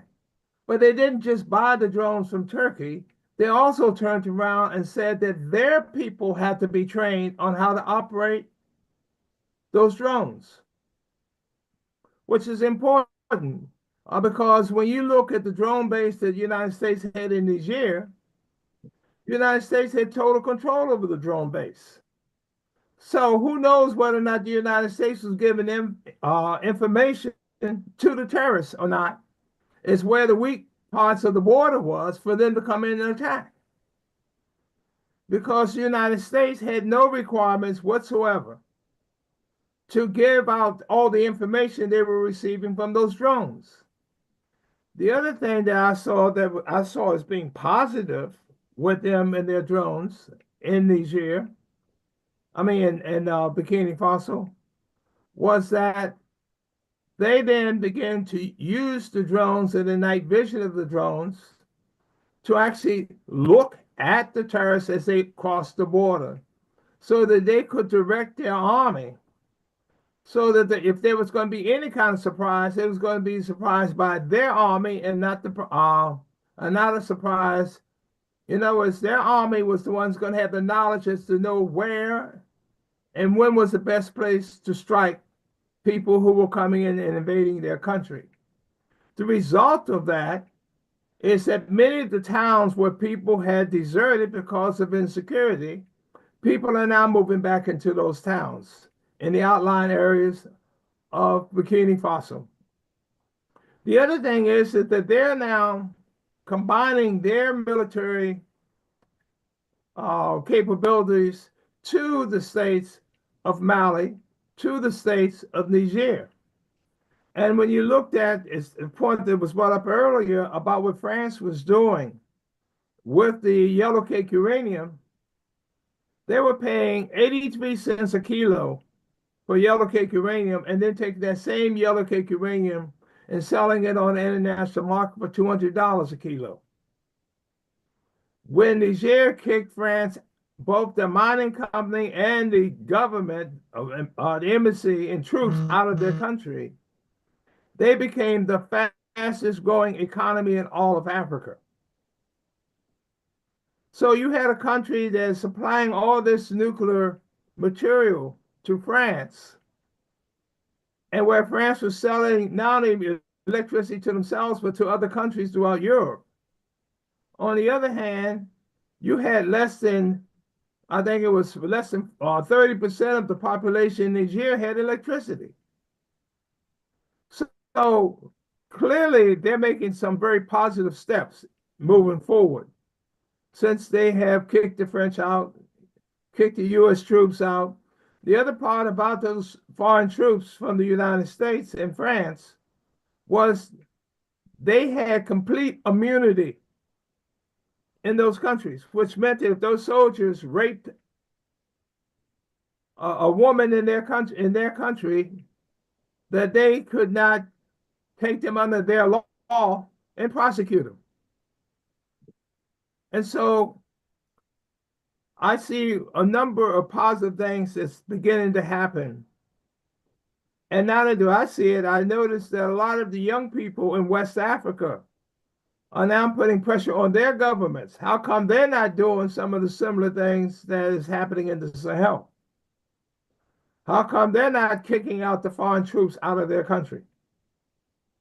Right. You had problems in Nigeria for what now, the last 15 to 20 years, where the terrorists have been attacking inside of Nigeria, and they seem not to have a handle on it. Well, those are just some of the points I wanted to talk about for now, and I'll turn it back over to you, Sister Lisa. Oh, no, thank you so much. I appreciate that. But where does the African Union stand in all of this, and what is its role? Okay, from what I can see, the African Union, one of the things Europe and the NATO nations has done to Africa is to make them dependent on Europe, United States, Canada, and Australia. And so when things happen in there, they seem that most of those countries seem they need to go get permission from Papa United States or Papa Europe, NATO, as to what they're going to do one way or the other. Obviously, that has been a huge contrast in what the states in the Sahel has been doing. They don't get permission from Europe or the United States or Canada or any of the NATO countries as to what they need to do. They go and do what they have to do. They have now, for example, in Burkina Faso, they have paid off all their foreign debts. They don't owe any country outside of their country any foreign debt. Now, that's a huge step forward. Mm-hmm. You know, because now it allows them to be economically independent. They have their rainy season and their dry season. And in the rainy season, they were producing twice as many tomatoes as they could consume. So when the dry season came in, they had no way to preserve those tomatoes. Those tomatoes were rotten, and so they couldn't use them. Mm-hmm. So by them being produce their own tomato paste company and factory, they now could take those extra tomatoes during the rainy season, can them, which generated jobs for the locals, and then not to have to import tomato paste during their dry season. They could use now their own tomato paste. And so that was a win-win, as I saw it, and what they did. I think that these are the kind of directions as to how does Africa now move itself towards economic, political, and militarily independence, where they don't need to have outside forces. When you see them moving down to Mali and moving down to get in to make their own military equipment, it means they don't have to sit around and wait and beg NATO nations for equipment. You know, that they will be able to do it themselves. When Burkina Faso were to deal out with China to put in a hydroelectric dam, they went from having 46% of their population having electricity to over 64% of their population being able to have access to electricity. Mm-hmm. When they were to deal out with Russia to put in a nuclear power plant, because Niger had yellow cake uranium. Mm-hmm. That made them more economically independent, because now they can deal with their neighbor, Niger, and moved it up to now they have enough electricity for 86% of their population. Right. Now, what about Brother Paul? I'm sorry. This is great. I see the chairman has his hand up. I didn't see it. Oh, you know something? You guys, I can't see the black hand. Y'all, please put the lighted hands up so I can see you. Welcome to the world. Yes.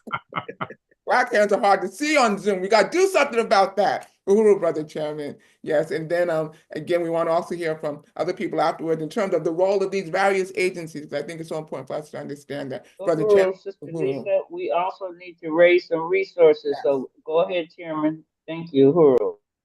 Well, thank you so much. And I just want to restate my appreciation for the significance of this discussion we're having. In many ways, it's a groundbreaking kind of discussion. It's the kind of thing that we have been pushing for in the African People's Socialist Party for the longest period of time.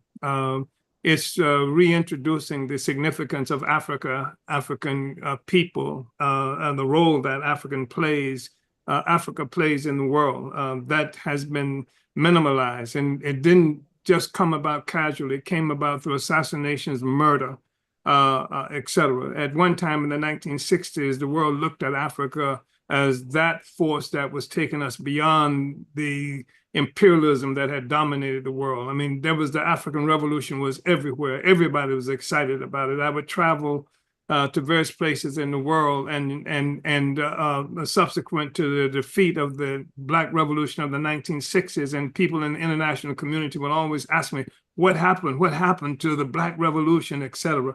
Because everybody was made excited by that. And I think that is it's really important, because our party was founded with the stated intent, and this was in 1972, with completing the Black Revolution of the 60s. I want to make that statement because I think it's really important. We didn't come into existence to try to get a better deal with civil rights or try to make white people like us more, et cetera. That kind of understanding of the world happened after they assassinated our leaders, jailed thousands of people, some of whom we don't know, not just here. I mean, we're talking about, is it a coincidence that you see the assassinations of Lumumba, Malcolm X, even Martin Luther King, Nkrumah overthrown and then finally killed. Sobukwe in South Africa. Everywhere you looked in the world, the Black Revolution came under attack. Everywhere. And it was, it's no coincidence that there was no regard for law when they have killed us. What they do in Africa today, what they do in Palestine even, they don't care about the law. They got the guns. That makes the determination. I think it's really important. I think I'm excited by some of the things I see in the Sahel. But I want us to remember that what we're looking at is a consequence of mass uprisings. It was the masses of people there. We've seen this kind of thing before, and we should be aware of it. And by which I mean in places where repression is very severe, in colonial places, whether that's in a place like Iran, where only under the Shah, the only freedom you could find was in the mosque. And so people in the mosque had freedom, and people, that's how a movement was built out of the mosque to overthrow the Shah of Iran, where you see in military situation where the military is there, the military has access to discussions, and they were able, and so you see coups happening because the military can do things, but the military usually is riding on the backs of the people. The wave of resistance that comes from the masses of the people that don't have the organization. Who has the organization? The church, the mosque had the organization, the military has the organization. I think it's critically significant. You know, we have to understand what it is that we're looking at. So we have some quote unquote progressives.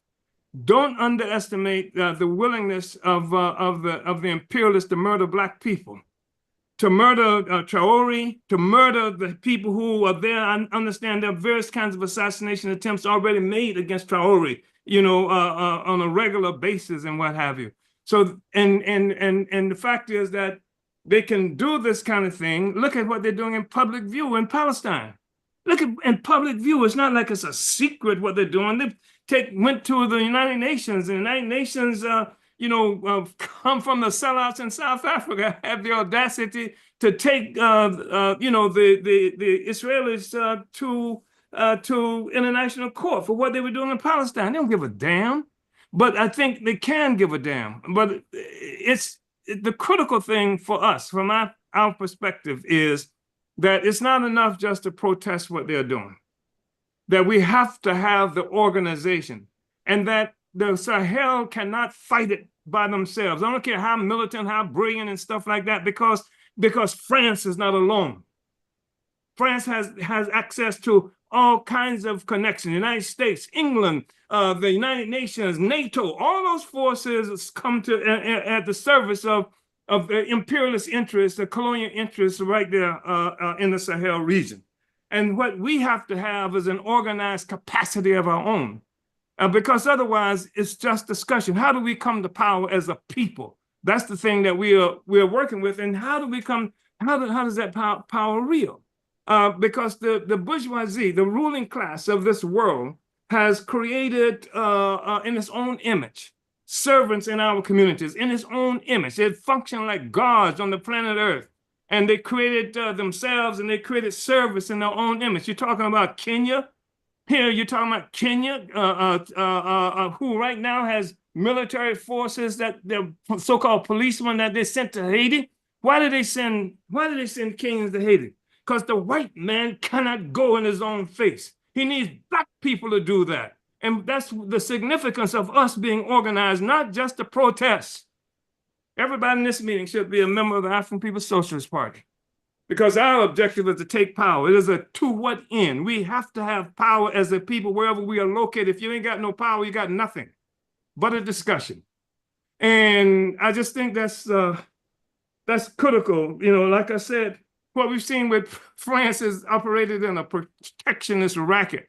We understand that. We've seen it in the United States, where the so-called mafia, they go and talk to people and say, you need to pay us because we'll protect you from somebody else. And that's what France has done right there in the Sahel. They're going to protect us from what? From stuff they put there. Who protects us from France? You understand? And the question is, I think Comrade Paul raised the question, is whether or not we can be sure of France giving to the so-called terrorists access to where the military forces are, we know they do it. They created the ones who we are supposed to be fighting. I mean, James Earl Carter is the one who invented the modern jihadists. His Brzezinski, who was National Security Advisor for Brzezinski, for Carter, is the one who created, and that was the intent initially, to create a Vietnam for Russia, for the Soviet Union, so that they could destroy them economically and what have you, because what the United States was facing Vietnam. They put those forces there. First of all, you know, like in Afghanistan, and those forces have spread, you know, throughout. But there's a bigger problem. Every place that we are talking about, the jihadists and the terrorists, etc. First of all, everywhere where people are fighting against white power, we are terrorists, because the white power is afraid anything that threatens them, anything that scares white people is a terrorist. I remember when Ronald Wilson Reagan came to power. I was in Nicaragua when you had this inauguration. I was there when they brought General Alexander Haig in as the Secretary of State, and Haig made the point that from now on, we're not going to be calling these people freedom fighters. We're going to declare them as terrorists. That's what they are. They created a concept of terrorism for that specific reason, to be able to attack anybody who is making struggle against, you know, for our freedom.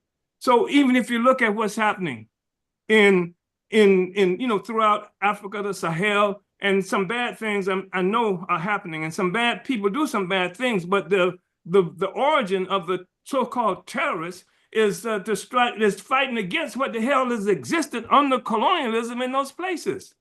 There are instances where we know people came out pacifists who tried to make changes and were murdered and what have you, and you know, they were fighting. What was the group? It was called something.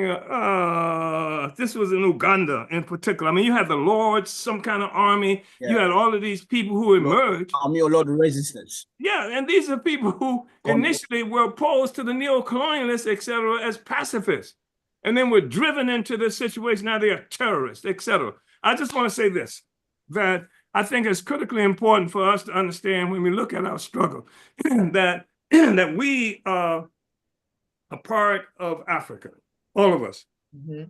We are Africa. And what the imperialists did when they attacked Africa, when they forcibly dispersed us around the world, because I am in the United States because of an attack on Africa. And the fact is, when they transferred us here, when they transferred us to Cuba, what they call Cuba, when all over the Americas, etc., what they also did was transferring the African Revolution to all of these places, because we cannot have our freedom, whether it's in Africa or whether it's in this place they dropped us off. It's part of the same struggle. So objectively speaking, the work that we do is a part of the African Revolution. And one reason that our party and movement came under attack here in the United States, here in St. Louis, Missouri, and St. Petersburg, Florida, far distance from the Sahel. One reason that we came under attack is because we have been working now for 60 years to unite the African movement globally. That's why we're in South Africa. That's why we're in England and Germany, and that's why we've been in Belgium and all these other places. That's why we're in places like Namibia and various other places on the African continent, because we've been because Africa has to speak with one voice. That's why we appreciate what seems to be they're trying to do in the Sahel. But the objective has to be, we have to recognize we are part of the world. And there's a world economy that has come into a global economy that has come into existence as a consequence of the attack on Africa. And we're going to deconstruct it. And how does the Sahel play into that? How do we play into that? So I just think it's really important that we have to see a responsibility of constructing a capacity to change our relationship to colonialism. And that takes organization of a certain kind. That takes philosophy of a certain kind. You have to understand to what end, what is it we're fighting for, what is it we're fighting against, not just a situation that's happening in one particular area, but the world economy.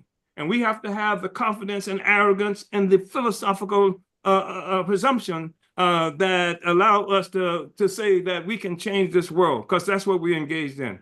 And I really want to appreciate those comrades because, you know, I know about the military work that I've heard that's happening there on the ground. But, you know, I'm in St. Louis, Missouri.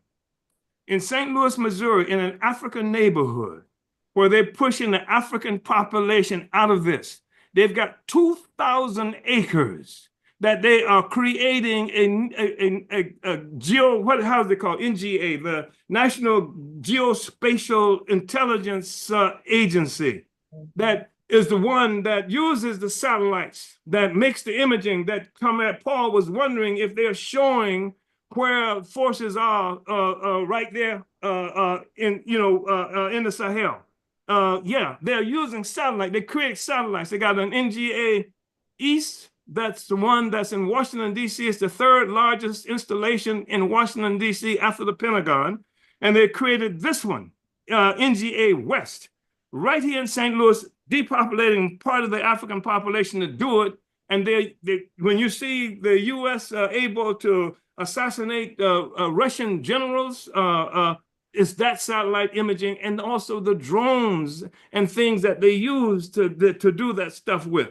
So that's the thing that we are talking about. It's very highly developed, highly sophisticated military capacity have, but what we have is the people, and we have to have the organization and the philosophy that helps us to understand that the future can belong to us if we are organized and if we know exactly what it is that we're fighting for. Yes, Comrade Lisa, the OAU was the creation of white power. It was something that they created because Nkrumah was working to unite all of Africa. And the OAU was something, I've read that there were colonizers walking back and forth down the halls in Addis Ababa with suitcases full of money, that they were actually paying neocolonial puppets to vote against what Nkrumah was trying to do.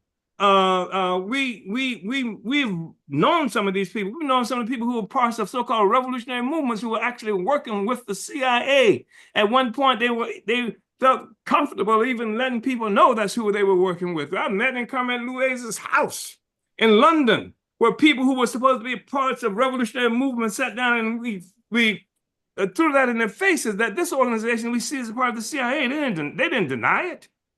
You know, somehow they think they can manipulate these relationships to their benefits, et cetera, and that's not the case. In fact, the leader was actually assassinated ultimately by the CIA. So you know, it's a very serious struggle and it's much larger than the particular state that the struggle seems to be happening in. And right now, the Sahel is a really critical place, playing a really important role. But it's a war that's continuously made against Africa. And, we have to see what we can do to be supportive, and recognize that not as supporters, but this part of the same movement, to the point that we have this revolutionary global party.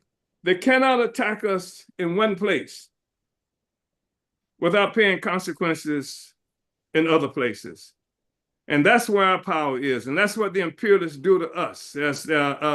They are able to attack us in all these different places and don't have to worry because they don't have to fight us in all the places at the same time. Uhuru. Uhuru. Sister Kenge, could you let us know where we stand in terms of time? Sister Kenge Mayeli, she is she works very closely within the Black is Back Coalition and helping to set things up. She's also the right-hand woman, the one who makes it go, who works with the Chairman Omali Yeshitela, and she's also a member of the African People's Socialist Party. Sister Kenge, you want to tell us where we are? We got about 45 minutes to the entire program, and I want to encourage people to go to blackisbackcoalition.org/donate and donate today. I want to thank MQ for donating already. Who's the MQ? MQ always MQ. We want to raise $500 before this program is over. There's enough of us on here. There's quite a few people on watching on the Burning Spear TV on YouTube, as well as on Facebook, as well as on Zoom.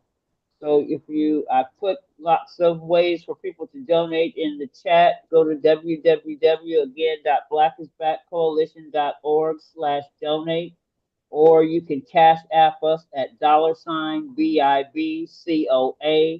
If you're going to make your donation by check, you want to make your check payable to the BIBC and mail it care of Ikinge Maele to 4101 West Florissant Avenue. Actually, it is St. Louis, 63115.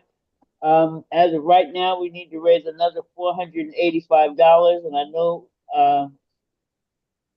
y'all not gonna let me down. So I'm gonna expect to see this Cash App jumping and see this PayPal jumping. I really want to appreciate this webinar today. Mozzarella 25. All right, there you go. So it's happening already. But I want our panelists to be able to respond, and I want us to be able to get to some questions and make sure that we can get a very important announcement in before we go. But keep going. That's www.blackisbackcoalition.org/donate, or you can cash app us at $BIBCOA, or you can mail a check again to care of Ikinge Maele at 4101 West Florissant Avenue, St. Louis, Missouri, 63115. Uhuru. Uhuru. And also, we also need members. I mean, people. Having people are the most valuable resources that any organization can have. So please, if you'd like to become a member of the Black is Back Coalition, you can go to www.blackisbackcoalition.org and go to the section that says you want to become a member. And individual memberships are $25, but we also have organizational memberships. If you are an international organization, that's $200. A national organization is $150, and a state or local or provincial organization is $50. And the Black is Back Coalition is a very, very profound, revolutionary coalition that has reach all throughout the world. As you can see, we have two comrades on, one from in the what Occupy Azania is what we really call it. You know, they call it South Africa, but one in the region of South Africa. We have other comrades, brother Luesi, he was from the Congo and he's currently in the UK. So you see, we have international reach. We have national and international, and I don't think there's anyone, certainly not anyone with melanin, that can say that they are happy with what is going on today at all. And especially if you live in the United States, not that we are the center of the universe, because we're not. We're not the center of the universe, although the United States tries to position itself as being. But what we are the center of is the center of war and so much oppression and so much misery throughout the world. And we don't want any country to be taking that position, whether it's the United States or Europe. We can see that colonialism has gone through various changes, but it's got to end. And African people, we must rise up. What side are you going to stand on, really? Uhuru. So, and if you want to mail your membership, just put in the memo membership, but we do need, we do want to build this dynamic, powerful coalition. Uhuru. Sure, I see Brother Tafari, Comrade Tafari has his hand up. Oh, yes, Brother Comrade Tafari. You're muted if you're speaking. Yes, Uhuru, I would like to respond to the question also. And just to say, in terms of the US government, you know, the United States, I don't think there's any other country that advances the policy of neocolonialism like the US has been able to, you know, since the like 50s, 60s onwards, you know. And maybe they're also using the thing of, you know, the America has not colonized anyone. In fact, America was colonized, you know, America was a colony, you know, colonized by their cousins or by their relatives from the UA, from Europe. So there's that thing that say, no, we can be your friends because we share your experience. We fought against colonialism. Actually, you know, the US influenced a lot of colonial, you know, countries to recognize that the whole thing with direct colonialism was no longer viable, especially after 1945, you know. So, and every time imperialism gives you with one hand, you know, they're gonna take with the other hand all the time. And now every aid actually basically in Africa is a conditional aid. There's no it's they're all conditional aids. Like in all accounts, it's always they won't give us anything without expecting us you know, to give them something in return, especially our resources. That's what these aids are for. They are for intervention, influencing policy. And the US has been able to do that effectively with the US aid and also with, you know, some legislature from the US, such as AGOA, the Africa Growth and Opportunity Act. And they make everyone to toe the line.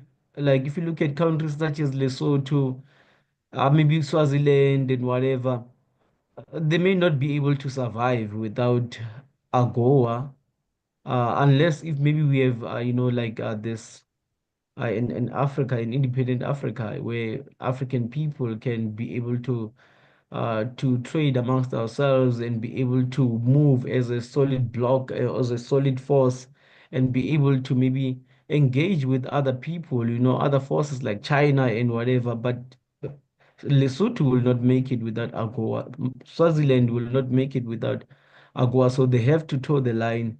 And actually, countries such as Burkina Faso, Mali, Guinea, even including Ethiopia, they are no longer part of the AGOA, you know, trade agreement.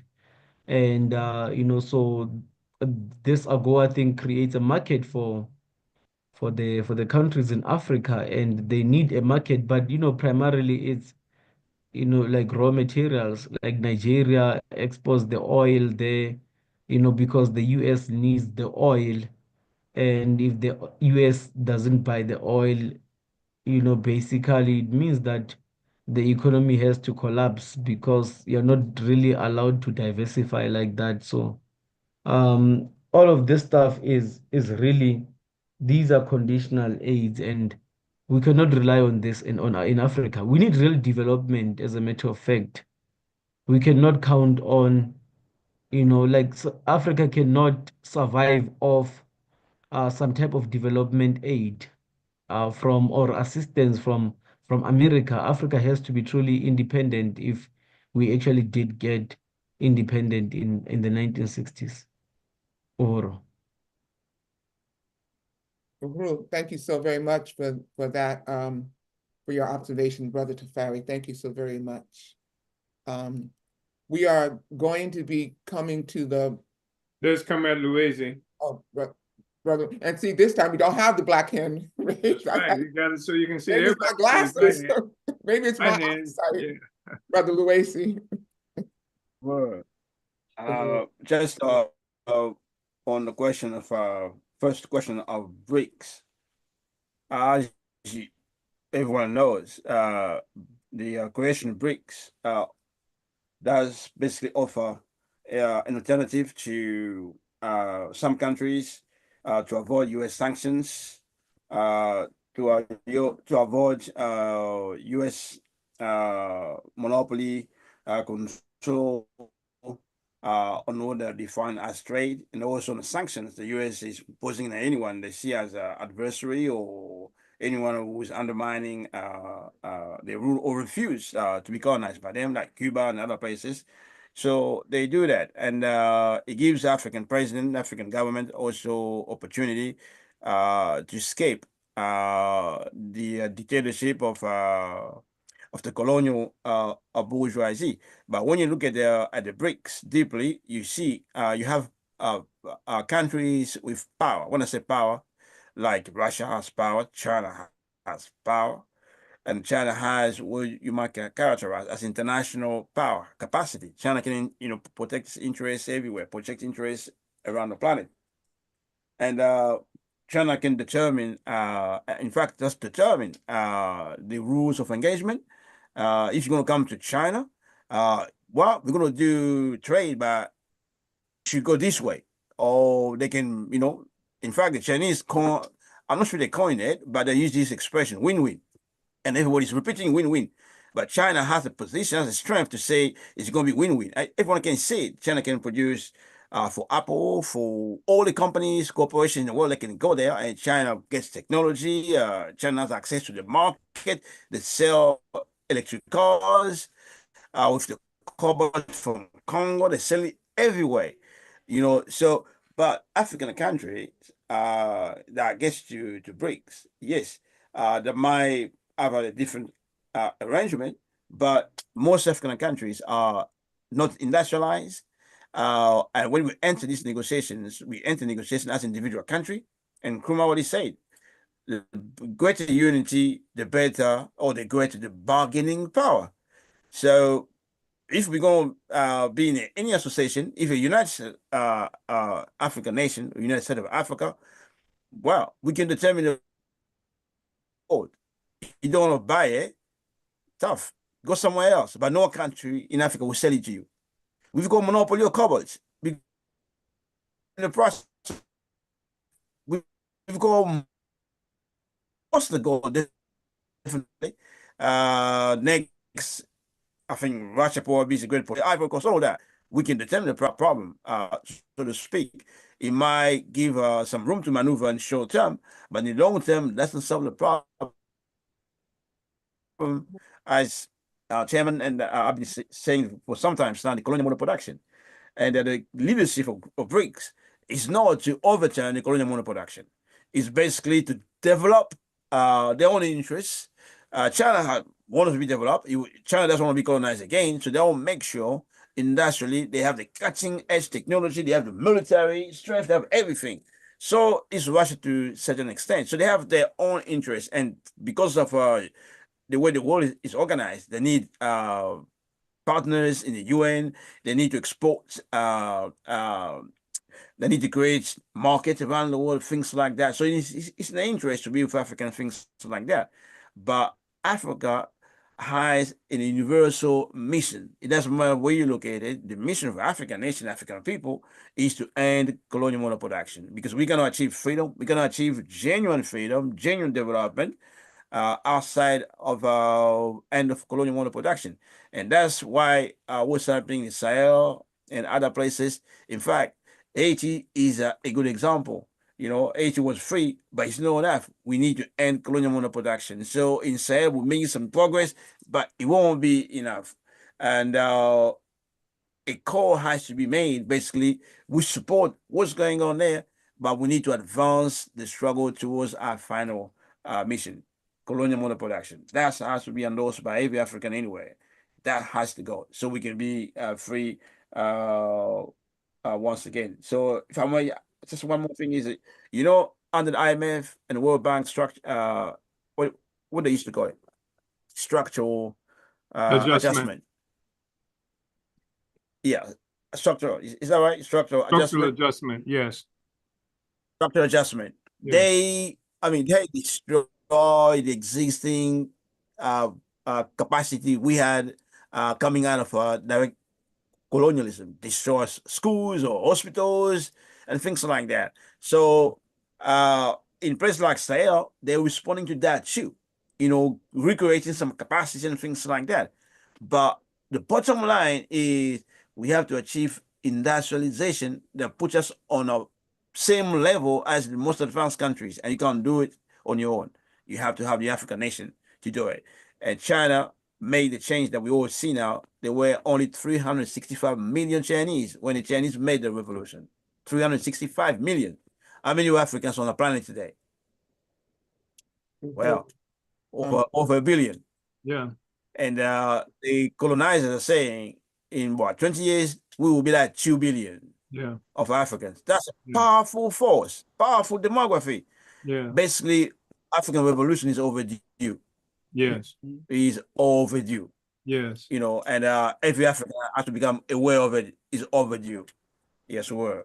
Yeah, I think it's really important, you know, what it is that we're talking about now, because it goes beyond just trying to affect a policy that's coming from an imperial power in a particular place at a particular moment. It's recognizing the whole history of how this repressive and oppressive and exploitative system came into existence, and how it came into existence as a consequence of this assault that was at our expense.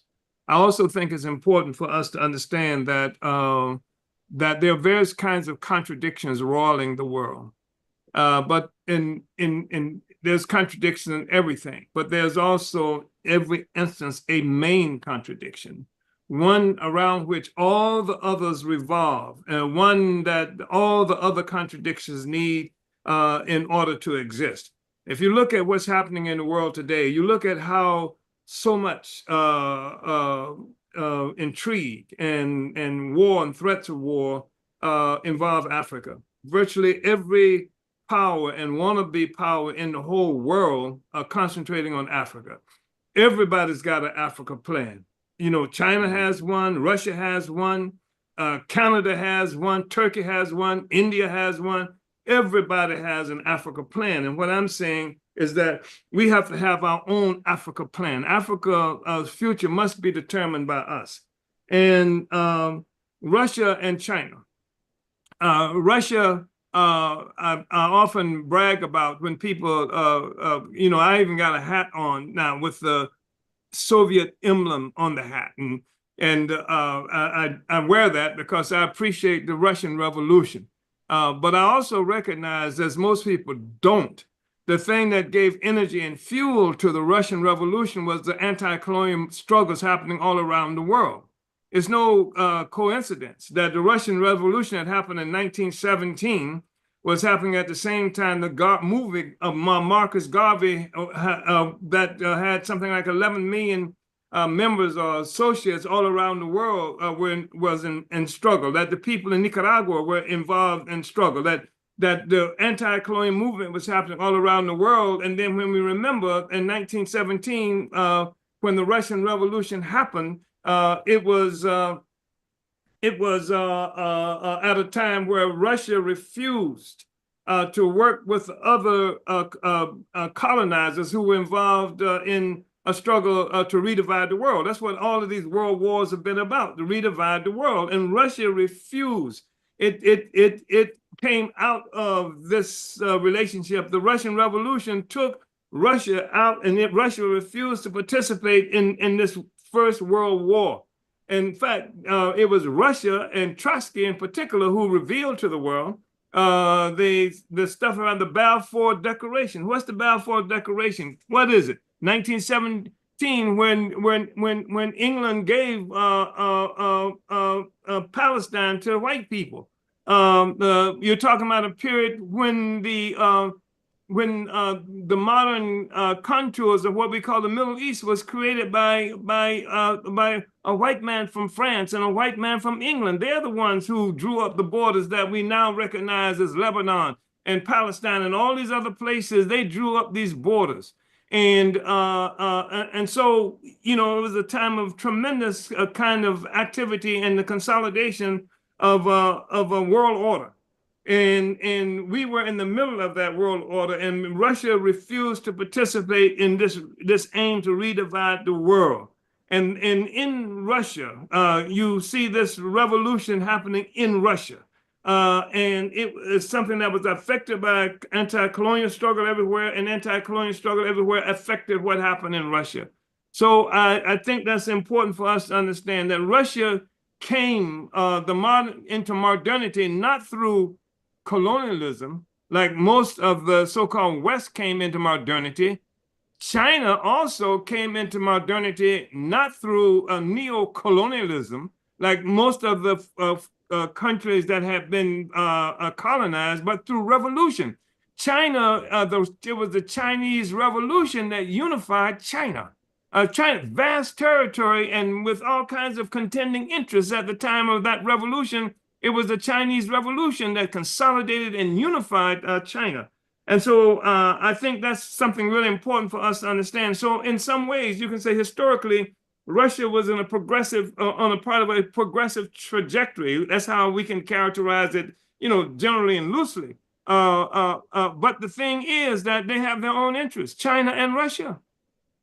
At a time in history, China and Russia both appear to perceive their interests as the interests of the oppressed peoples of the world. They actually were, you know, workers of the world unite. You have only your chains to lose, and this seemed to inform their foreign policy, what was happening inside the country, and an inspiration to people everywhere. That was at one time. But today, what we see is that most of the powers of the world have conceded the continuing existence of imperialism itself. And so instead of talking about overturning this system, they are now talking mostly about how to take advantage of and for their own interests within the system. We cannot survive inside the system, but we recognize that there are contradictions between the great powers who are involved in this struggle. And we should be able to see if it's advantageous to us at any given time, how we should move in this relationship in the process of getting our own power, for our own self-determination. That's something that would be helpful to us. That's one of the reasons why a military assault was made against our Africa when they attacked us here in St. Louis, Missouri, and St. Petersburg, Florida, because they say I was in Moscow, and therefore I became a Russian agent because I went to Moscow, because I took the struggle of African people beyond the limits that the ruling class was able to allow it to be explored. Not just Africans in the United States. I was saying you don't understand the African struggle, because the African struggle is one that involves the total Africa itself. And so that's one of the reasons they attacked us, because Africa is on the move. And it's on the move, not just on the continent, not just in the Sahel. It's trying to move every place. It's an extraordinary moment in history we have to have the ability to move, to capture this moment in history and to move in a fashion that realizes some real aims that we have for the total liberation, the total absolute liberation of Africa and unification of Africans around the world. That's what we see as a really important objective that we have to fight for. That's one of the things that makes this coalition significant. It is repairing. It is pulling the Africans back together that's been dispersed by attacks that's been made on us. And that's why it's so important to have this discussion. And like I said, generally speaking, everybody in this meeting should be members of the African People's Social Party, so we can go ahead and go home early, so to speak. Yes. Comrade, yes. Let's give an update in terms of the funds that we raised, because we have a goal of $500 for this meeting. I know we can do it. Last check, it was we have $315 more to raise, people. I'll put in 25. I'm gonna put in an extra 25. That's what I'm gonna do, because I ain't scared. So ain't scared. I ain't scared. No. So I'm gonna put in an extra 25. If you are not able to, you can pay in installments if you want to. You can go to the Black is Back website, and they have a way where you can make a donation and you can put that I want to pay in installments, even if it's $10 a month, $5 a month. We welcome everything. There's no amount too small. No, certainly no amount too large, but also no amount too small. And again, what we really, the most valuable asset that any organization has is the people. And we must build this coalition. We must do that. So again, Sister Lisa, I want to thank Brother Zaid Muhammad, Sister Fatima, Sister Jacqueline, Brother Sayero, MQ, for donating, President Matsamela and Sister Imwezi. So we got $275 to go, and I know we can do it. And if you're watching online, you can put in the comment section or you can just go and donate, but certainly put in the comment section what you want to contribute, so that way that we can keep a tab on the funding that we have for this very important work, because the Black is Back Coalition, we don't accept funding from outside sources. We must be completely responsible for our own liberation, because as we know, ain't no such thing as a colonizer bearing gifts. Beware of any colonizer bearing gifts. They're what they call money, what they call their contributions, they call soft aid. It's just to bring destruction all over the world, and to basically entice people to compromise their principles and who they are. So we don't want to do that. And I'll just say this much: you all have I'm sure many people watching have heard of the Uhuru 3 and the tremendous victory that we just had. The Black is Back Coalition was very much a part of that. I'm so proud to say that although the U.S. government put forward, the FBI, U.S. government offered $10 million for anybody to lie, because that's basically what they do when they get these informants. They try to make them lie. They try to bribe them. And we know that our community is so vulnerable, but they put forward $10 million. They were offering that kind of money for anybody who had any kind of information. And they could find no one to testify against the Uhuru 3. And that speaks to the testament of the organizing and the political ideology of the Black is Back Coalition and the Uhuru movement under the leadership of Chairman Omali Yeshitela, the African People's Socialist Party, and all of those who have worked so hard to build this, and also many of the comrades organizations that helped us so much. For that kind of political ideology, that's what we're going to need. The Democrats or Republicans ain't going to take us there. So, Uhuru, do we have any more contributions coming in, or any more names that we want to shout out? And let me just say this, because we are at that part of the webinar where we must begin to close. But what we would like to do is certainly have all of the presenters And Sister Kenge, help to keep me on time here, but to give all of the presenters 10 minutes to close out. Is that? Yes, and okay. we thank you, Chairman Amalis Tella. $50. We need 225. Come on, y'all. We got over 58 people on YouTube. So $10 will do it. We need 20 people at $10 will get us 200. So the Cash App is $BIBCOA, and I saw someone ask for the link. I'll try and generate that. If not, you go to www.blackisbackcoalition.org/donate. And Brother Paul, I see your hand up, but what I think we're going to do is we will lead with you with the closing summations, and also within the close. Oh, Sister King, I'm sorry, were you going to say something? No.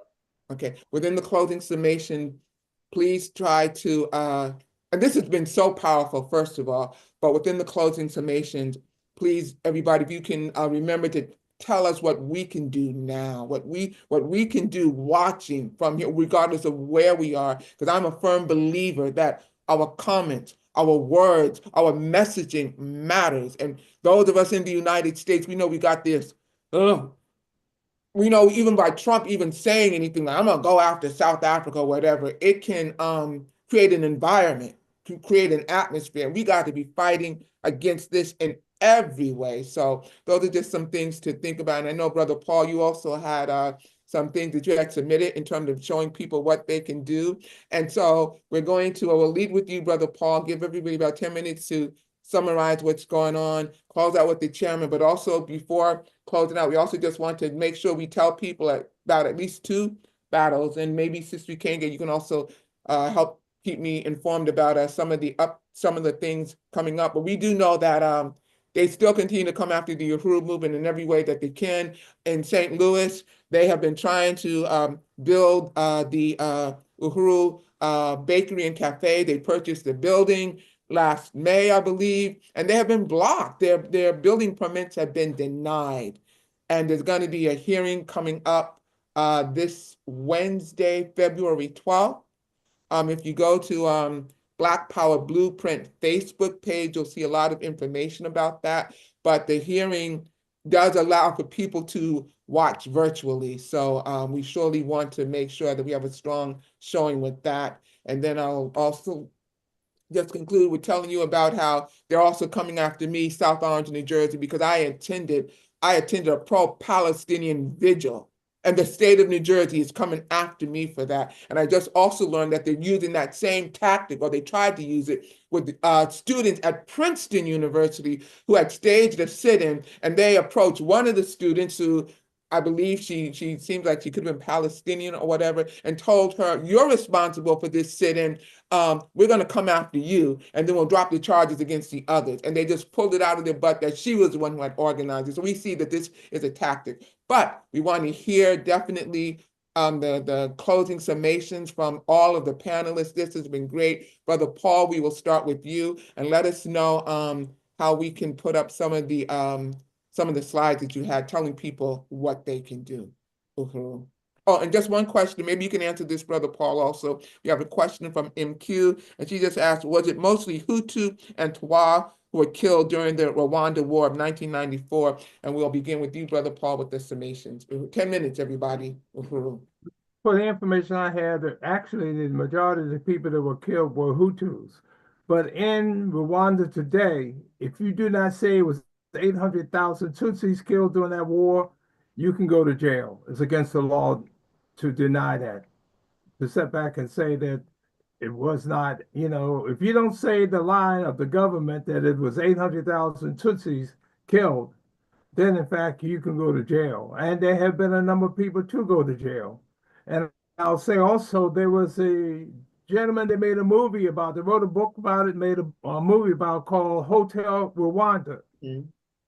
Well, he was living outside of Rwanda because of the repression. And that he was tricked by the government of Rwanda to come to the Middle East. And when he got to the Middle East, they kidnapped him and brought him to Rwanda and put him in jail because he was challenging the misinformation the government was putting out.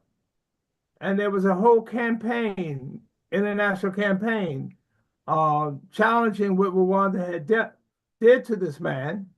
And they were finally forced to release him from jail. There is a gentleman in South Africa today who was one of the head commanders in the Rwandan Patriotic Front.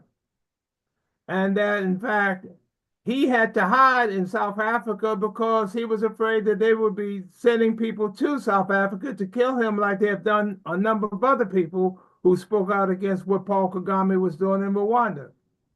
Now, this man was even made ambassador to India. And yet Rwanda wanted to kill him because he spoke out and said that a lot of stuff that Rwanda was doing was wrong. So when people try to make Rwanda look like the bastion of democracy in Africa and the example that most Africa could be, because you have to remember, Rwanda is an extremely small country. And how does this country have the wealth it has today? In fact, Rwanda is the largest exporter of coltan in the world. And it doesn't have coltan, so where they get the coltan from? Same place the British get the tea. You got M23, which is a military group inside of Congo right now that is armed to the teeth. How does he get his arms? It doesn't have an airport. How's he getting his arms? How's he getting his logistical help? And obviously, when a number of people in M23 got wounded, where did they go? They went back to Rwanda to get medical attention. So these are the points that we try to make in making it clear that the United States support for Rwanda should come to an end. The United States should have, the Congress should pass a law saying that no U.S. military aid should be given to Rwanda. Of course, what the United States does is they keep appointing Rwanda to UN missions. And that way they can give the arms to the troops as they go from Rwanda to whether they go to Haiti, as they have been, to the Sudan, and so many other places around Africa. This is how the United States arms the Rwandan army. So we should be getting in touch with the elected officials on Capitol Hill and demanding that the United States to stop giving all military aid of any kind to Rwanda as long as it participates in this genocidal war in South of Congo. I mean, again, when you look at Eastern Congo, it's not near any river, any international borders outside of Rwanda, Burundi, and Uganda. So how is M23 getting and being able to be so heavily supplied with military weapons to carry out his war inside the Congo? The goal of Paul Kagame is to annex the minerally rich eastern part of the Congo to Rwanda, which would triple the size of Rwanda. Why? Because that way, then the United States will have control over those minerals and make sure that countries like China and Russia and other countries will not be able to access to those minerals. So they're working on behalf of U.S. imperialism, 100%. Yeah. I want to remind everybody, too, that Congo is 80 times larger than Belgium. Yes. You know, Congo is 80 times larger than Belgium that claimed the Belgian Congo. So, yeah. And one other thing I would like to say, I had given a list of information I hope was put on the list of information, on the chat list, so the people who wanted to go, for instance, the website, Free Congo. If you want to know more information about what's going on in the Congo and how you can help, go to freecongo.org. Can you show that slide, please, Ted? Right. And I know there's friendsofthecongo.org, and you also said freecongo.org. Correct. Well. Let me put that in the chat, and we're going to bring up the slide. Okay. Also, if you want to make a donation, you can go to www.gofundme.com, and then it's I'm sorry, my eyesight is not that good anymore. But anyway, all this has been given to you. You have it there now? Yeah. Okay, good. Yeah, it's on the screen, Paul. Thank you. And so we need $105. Everyone, let's go. I'm sorry, Paul, were you saying something we couldn't hear? I was saying those are ways that people can get involved and help what's going on there on the ground. We'll make sure that we also send this slide around and everything, because this is so important. Just this summer, I spent 3.5 weeks in Goma. And at that point, there was at least anywhere from 500,000 to 1 million people from the Congo that had been displaced from their homes because of M23 in Rwanda. And this has only been in the areas where these minerals are located. And so it's clear what they're doing. They're working on behalf of imperialism to steal minerals, to give them an advantage over the rest of the world in being able to make electronic components. And Brother Paul, let me just ask you something, because I see you have the film down here, Crises in the Congo, Uncovering the Truth. Is that something that they can find on YouTube? Is that? Yes, that is on YouTube. You can find it on YouTube, and it helps explain. And on that video, that documentary, we even interviewed people who worked in the U.S. Embassy in Rwanda.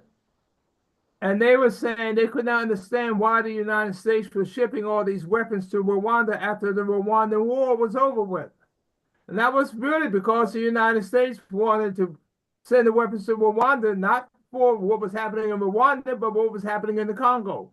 They wanted to push Mobutu out of the Congo, and they wanted to give enough arms to the Rwandan army so that it would be able to do so. And then the United States flew them into the east, to the central part of the Congo to threaten Mobutu. So when we look at what's going on, clearly the role of the U.S. government is highly involved.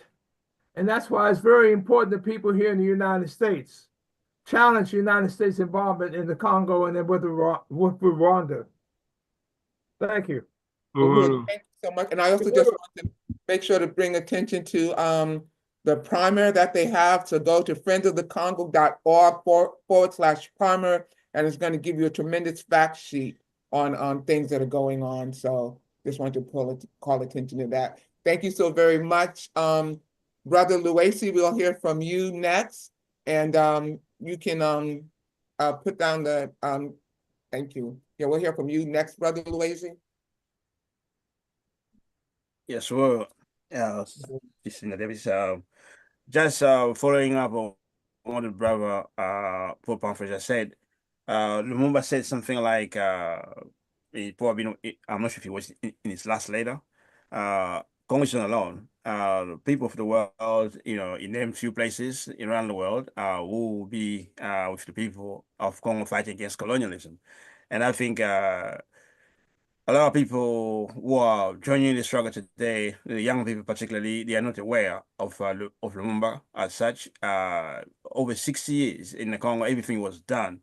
Not to speak about Lumumba, I never learned anything about Lumumba in the Congo, apart from that mother, the neighborhood, who told me about it. But now, where we are, everything has to be done basically to facilitate this return to anti-colonial struggle, so people can not just rediscover Lumumba, but also rediscover the mission of the African people in the Congo. As you know, the geographic location of Congo makes it a strategic place. in a struggle to mobilize, to organize for a struggle that definitely include people, not just in the region immediately, because you can't have a struggle in the Congo without the involvement of all Africans in the region. We want the struggle to be not just to get the armies, the corporation, the colonial corporation grand force out. You know, Ugandan army, Rwandan army. You also have the UN army, which is just a spectator, because all the killings that take place in the Congo all these years, people talk about 10 million, but the UN has always been there with a military budget greater than most of the African country budget, 1.3 billion of military budget. That's greater than the Congolese army budget itself. But they're there just to make constant, just to observe. They're not there on offensive capacity. Even when they do it, they, basically they're not there for any purpose of freeing anybody. So the struggle in the region is a struggle against all neocolonial regime in the region. They're talking about having a negotiation between the current regime and the regime of Paul Kagame, but nothing being said that you have millions of people from Rwanda who are dispersed around Africa, and there is not a single demand for them also to be part of any solutions going to take place in Rwanda. What about people in Burundi? What about people in Uganda? So it seems like part of the anti-colonial struggle we need to push for anti-colonial conferences themselves to happen in the middle of Africa, because at the moment all conferences that happen in Africa, they're just conference to satisfy the demand of the African people bourgeoisie. Who will be in the power? Who will be the leader of this? You observe all the negotiations taking place. They're just talking about that. What about conference? Basically to end all colonial wars in the region. What about conference to hold into account all these corporations that found the wars in the region? You don't have anything like that. And I think we have a great opportunity to make those demands that Africans outside the Congo and Africans in Africa, we need to be able to play a role in any outcome that's going to take place in Africa. We can't leave everything in the hands of African people bourgeoisie for so long. That's what you see. That's why all this negotiation will lead nowhere. That's why people, talking about repetitive wars of repetition. It's always every 3 or 4 years they win on a war and so on, because the people don't play an independent role. And this webinar basically is, one thing it does elevates the anti-colonial struggle, but also the leadership of the African working class. Nobody talks about that anymore in Africa. The African workers, poor peasants who produce everything, nobody talks about them. They don't. The only thing you need them, mobilize them to negotiate your share of power. Right now, as we're talking now, one of the leaders in the Congo asked call for people to ask call for armed resistance. And thousands of young people throughout Congo are joining. But the guy who's calling for it, his name is Bemba. Bemba is, everybody knows, is Mobutu. This is dad made billions under Mobutu's leadership. And himself, he's the guy that was sent to The Hague was accused for doing some kind of massacre. His name is Bemba, and he's a current minister in security president. Yes, he's recruiting people. He called for like 10,000 or 20,000. Apparently, more than that, more than double. Young people showed up. They want to fight for Congo. You see, so and this is a critical time. How do you recreate? How do the anti-colonial struggle happen under the leadership of revolutionary party and leadership? And that's when the chairman talk about we need our own plan. The African Socialist International, it makes sense because we want to solve the problems once for all. We want all the African people to be involved. And we want to connect all the struggles. It makes sense. The struggle against Paul Kagame, the struggle against Tshisekedi, the struggle against whoever the president in Mozambique, they are one and the same. But how do we make that reality, into a structured way so everyone becomes aware of it, wherever they are? We're fighting one struggle. And the last point is the question of displaced people. I mean, this is a profound question. We can have just a webinar on that. Oh, yeah. Those children, those women, they have experienced a level of atrocities that, you know, you see the images, they are unbelievable. And this is happening under the leadership of the African petit bourgeoisie doing it, training soldiers to go in the villages, burn the villages with people alive in the houses, raping women in front of the children and things like that. I mean, there are reports of the UN that document all those things. You know, and an anti-colonial movement under,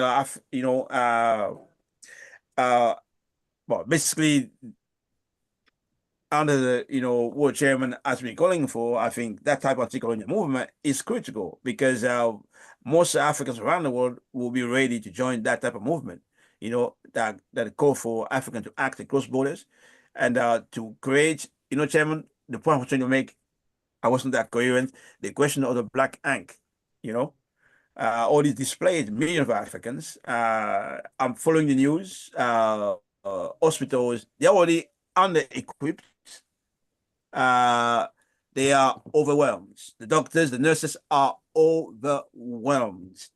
And Brother Luwesi, for people who are watching who want to join with the African People's Socialist Party or NPDUM, do we have a website to give them? I'm not sure we can do that now, but if was the technical team they can put information, that would be grateful. Yeah, if we can put that in the chat to join the NPDUM or the African People's Socialist Party. I cannot remember these websites offhand. Yeah. So basically, in closing, I'm just saying we need to consider what's going on right now throughout Africa, how we can intervene in many ways. And the anti-colonial movement chairman talks about the, going to facilitate or to help the displaced people, things like that. People are doing individually in many ways, and it does not challenge the colonizers' plan. And, the Red Cross and all these things, they still have the monopoly. And I think we have opportunity to challenge all that of our own plan. Yes, we will. And also, they just put in, Dr. Matamela just put in npdum.org/join. That's INPDUM.org/join. That's for the people who can't see the chat, of course. And also, if people want to join the African People's Socialist Party, uhuru.org/join.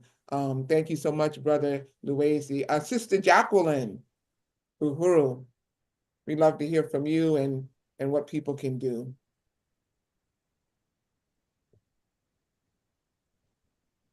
You're muted if you're talking. Okay, can you hear me? All Yes, right. I can hear you. Okay, thank you. I was struggling to unmute. Okay. So, thank you for having me again, first of all. What I will say is, in closing, what we can do, what we're empowered to do is, number one, pay attention. That's the first and foremost thing. The attention economy is something that a lot of people may not talk about, but it's very valuable in this society. We have social media that takes a lot of people's attention away from things that actually matter, like this conversation, and keep us, engaging with celebrity culture and capitalism in general. And so our attention is actually a commodity that we need to make sure that we are intentional with where we pay attention, what we give attention to. And so that's something that I think should be said. We are targeted as consumers. I'm saying this as through a media psychology lens, and just how we engage with the media that we consume. So, be a critical thinker, put intention behind being a critical thinker, learning, be a lifelong learner. Never stop learning because life never stops teaching.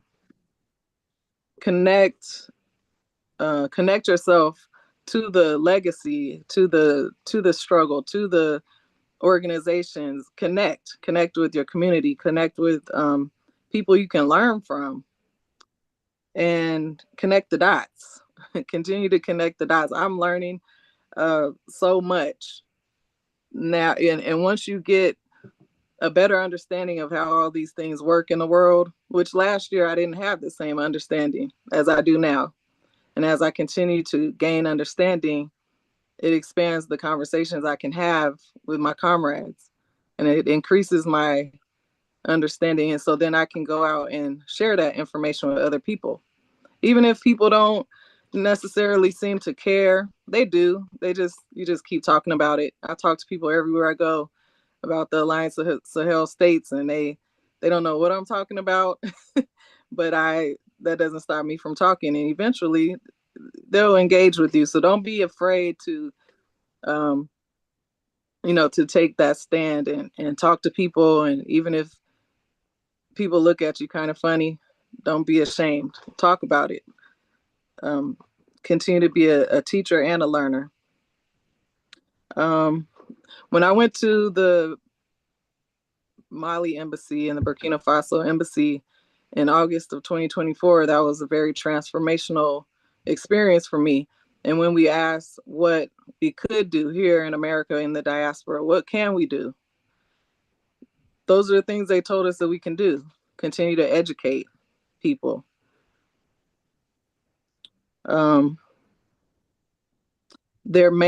They said that their main 3 things that they highlighted as their goals were defense, diplomacy, and development. So when I'm looking at these things and I'm learning, I'm keeping it within that context. We, I feel like when we approach this conversation, it should be with an open mind to hear what the people in Africa have to say about their own liberation, and not just put words in people's mouth and say what we want to say, what we believe. We should listen, learn, and then amplify those voices. What the ambassador of Burkina Faso says specifically was that Africa needs their voices heard. So that's important. And he also mentioned that these things need to be talked about and taught in a legitimate framework, which this is where we're at right now. This is a legitimate framework where we can have these conversations. And also, the ambassador of Mali specifically, he says he understands we don't get the education we're supposed to get in the United States. He understands the educational system. We don't know geography well. We don't know our true history. And that's all intentional and by design to keep us disconnected. So he understands that. Those are things that we need to work on, trying to reconnect. That's all, as we talk about reparations, it's not just about cutting that check. It's about repairing all this damage that's been done for generations, where we're missing those connections from each other and from our history, our true history. And, we see what's going on with social media, again, where they're not fact checking anymore, in the name of free speech, but be careful. That's a slippery slope there. So again, that critical thinking piece is so important for us to keep and to build that critical thinking piece, because even information, as I was doing the research for this presentation, I'm cross-checking, cross-referencing, and even when you know the information, it's still hard to find. You're digging for it, it's still suppressed. So you have to keep digging. Don't give up. These are all things that we can do. We can divest from companies that we know mean us no good and who are supporting the continued oppression of ourselves and people around the world.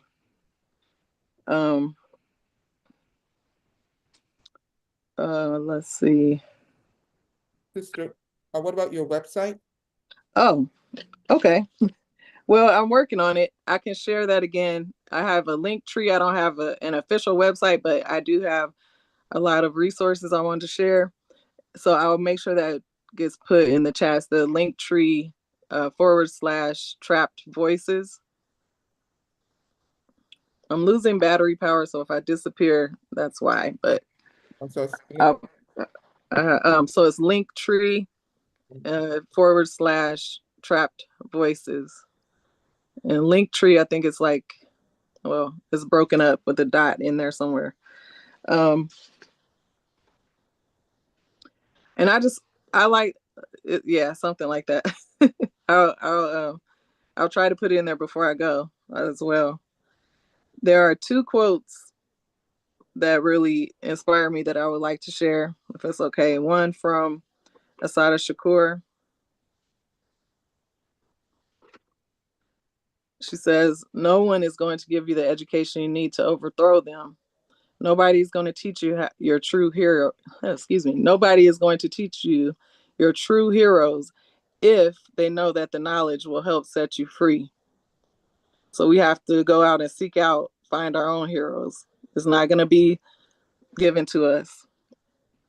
And thank you so much, my dear sister. And I will just want to say what you were saying about being intentional and basically, I'm going to say, capturing these spaces and using them, especially social media. It's so important that we be deliberate and intentional about that, because they continue to say throughout the trial of Uhuru 3, the judge was commenting on, my gosh, the social media presence that we had. So we should be in these chat rooms. We should be following the Black is Back Coalition Facebook page, and also handoffuhuru.org is another website people should go to. Chairman Omali Yeshitali, he usually does, and I'm so bad with remembering titles, but Sister Kanga, it's Omali Taught Me, correct? Or what is it? Sundays? I will retitle everything if I have to say it correctly. But yes, that's correct. Omali Taught Me, right? Omali Taught Me. And that's usually Sundays at 10 a.m. Eastern time? Yes. Okay. Sundays at 10 a.m. Okay. And I have one last quote, and then I will wrap it up here. But this is one, maybe someone else will connect to this. This will resonate. It's from Audre Lorde. You just froze on us. Lost you, yes, you froze. You left us. No. I can still hear you. Can you hear me? Yeah. Okay. Yes. I'll say it. Lost you again. Lord, that's. Ah. Could you put it in the chat, maybe? Because we just lost you again. Beautiful picture, but no words coming out. Quote by Laudry. One more time. Right. Oh, can you hear me? Okay, I'll say it really quickly. I now add it to the chat. The master's tools will never dismantle the master's house. They may allow us to temporarily beat him at his own game, but they will never enable us to bring about genuine change.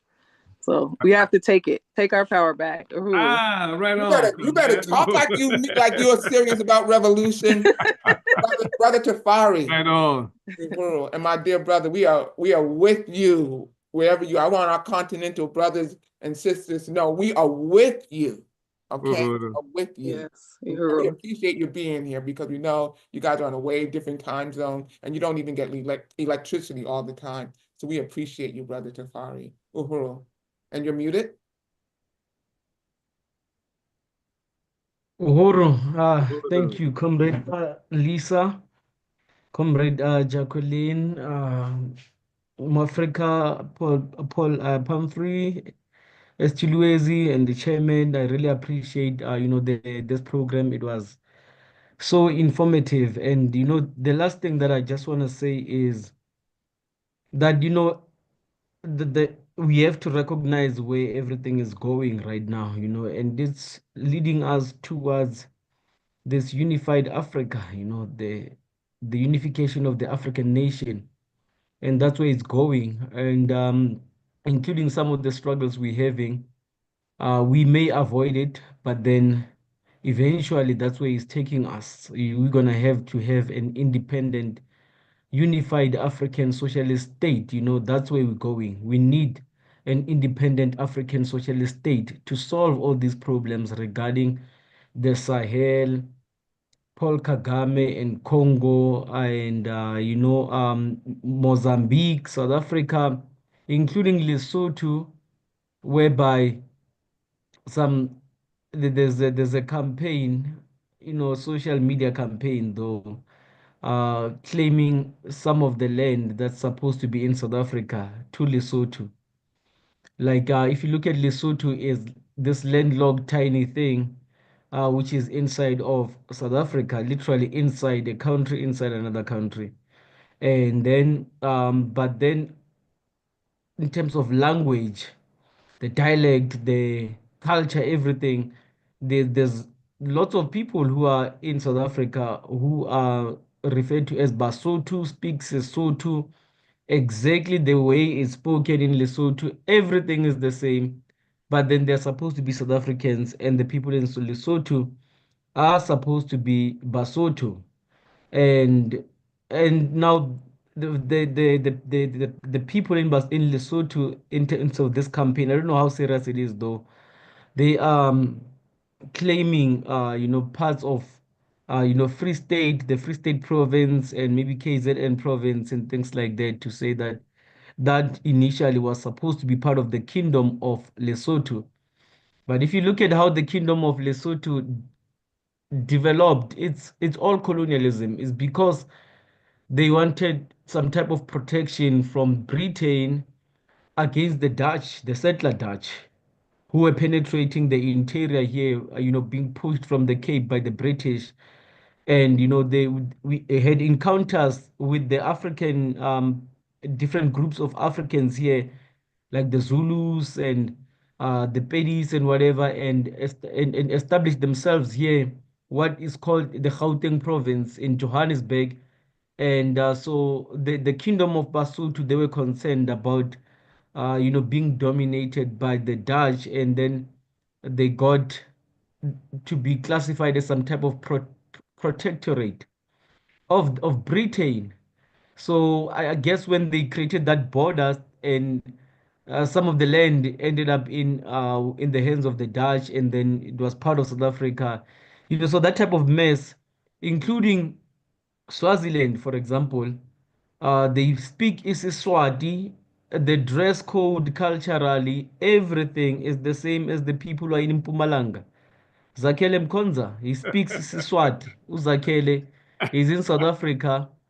And Comrade Zwane, Muzi Zwane, who is a member, both of these comrades are members of the movement. Zwane is in Swaziland. Zakele, he's in South Africa. Zakele is supposed to be a South African. Comrade Muzi is supposed to be a Swati, but they speak the same language, same everything, but they're not supposed to be members of the same nation. Same with Botswana and the Northwest province.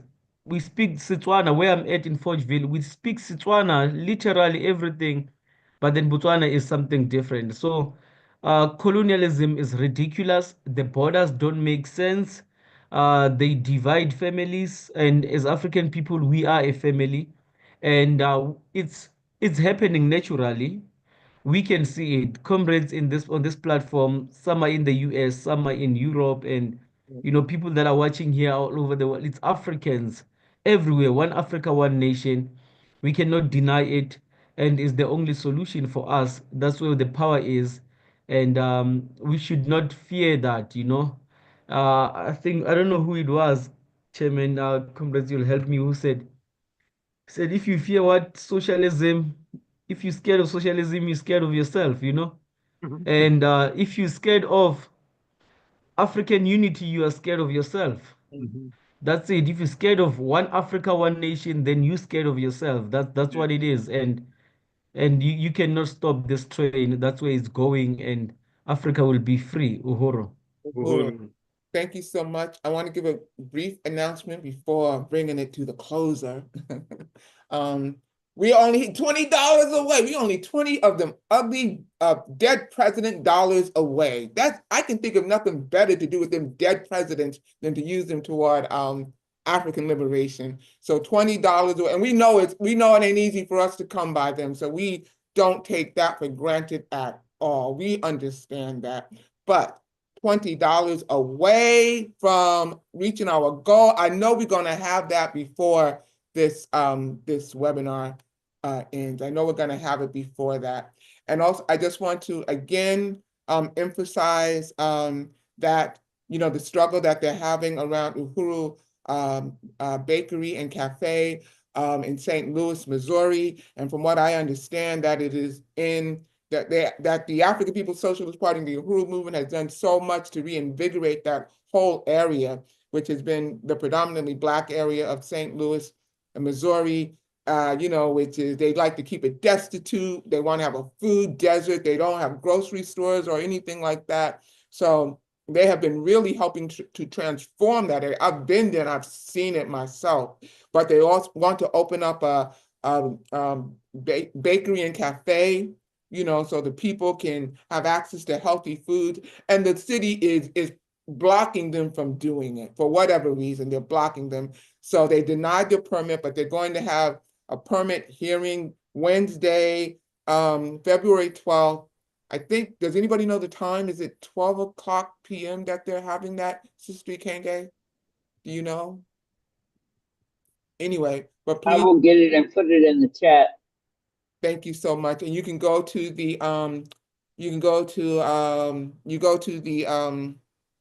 Black Power Blueprint Facebook page. If anybody could put that in the chat too, that would be great. But they have a very dynamic Facebook page where they tell people exactly what to do. You can get the information in terms of how to participate in the Zoom and show these people that we are watching them. No, it ain't gonna go the way it's been going any longer. That ain't happening no more.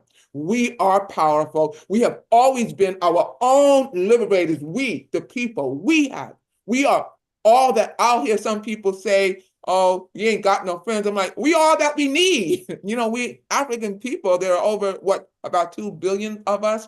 And the Uhuru movement has just made great progress in, and also being united with other oppressed people. And that's so powerful for that to happen. And also, before I go to the chairman, I just want to say, please go to tinyurl.com/BIB Lisa Davis, the state of New Jersey, the blue state of New Jersey, the Democratic state of New Jersey is literally coming after me because I attended a pro-Palestine vigil.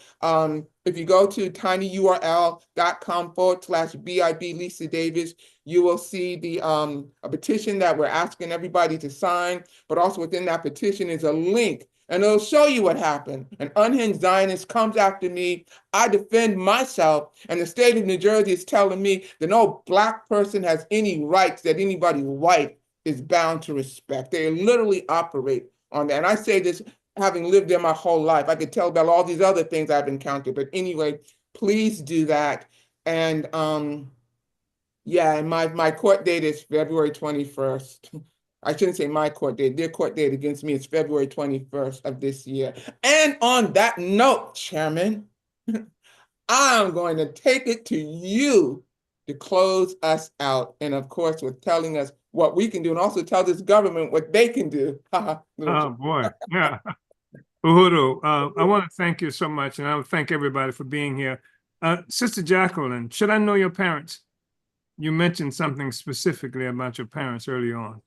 You may or may not know my parents, but my father was part of the ABLF, which was the Alabama Black Liberation Front. It was short-lived because of COINTELPRO, but he is mentioned in some books. I mean, I may know. Well, yeah, I may know him. His name is Ronald Williams. Okay. Yeah. He's from Birmingham, Alabama. Around the same time Birmingham? Around the same time as Angela Davis was on the run. Mafunde Lake was from Birmingham. He created the Admiral Holman Brothers prison prison organization from inside the prison. That's where I know of him from. I know of that organization. Yeah. Yes, sir. Yes. Thank you. Absolutely. Thank you. Yeah. Thank you. Comrades, I just want to say also I need to mention that a sister. Melody Cooper put in the chat that she is the mother of Kwame Okran, who was killed by police on January 8, 2021 in Montgomery County, Maryland. I was hoping I could receive some support from the African community. my son was born a prince from the Fanti tribe. And then there's the information in here. Well, we're not that much into the princes and things like that, Sister Melanie, but Comrade Kenge, will you pass this information on to Brother Lucade, who is in that region, and see if he can reach out to this sister. Also, there was in the chat, Ben Bay, Brother Chairman, can you or someone on the panel speak to the Bandung conference? And that was a really important event, and it should be mentioned because Bandung conference, if anybody's listened to Malcolm X, you may have heard the speech that he made when he talked about this conference that happened in Bandung, Indonesia. It said no white people were even permitted to come to the conference, and it was an anti-colonial conference. It was extremely important.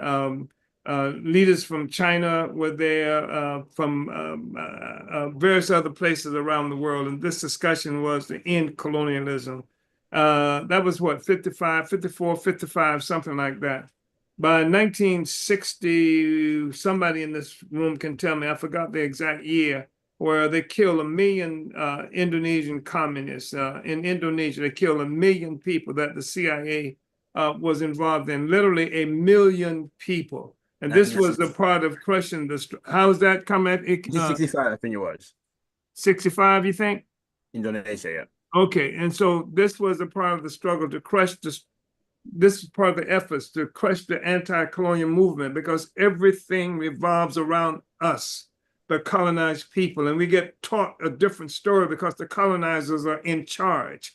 And they're the ones who educate. And speaking of even what's happening in the Sahel region, what France has done, perhaps more, perhaps not, I almost said more effectively than anyone else, what France has done is making an intentional cultural assault on African people who are under their control and authority. Linguistically, especially the upper classes that they've created speak French. And this is one of the things that connects them to France in 1,000 different ways.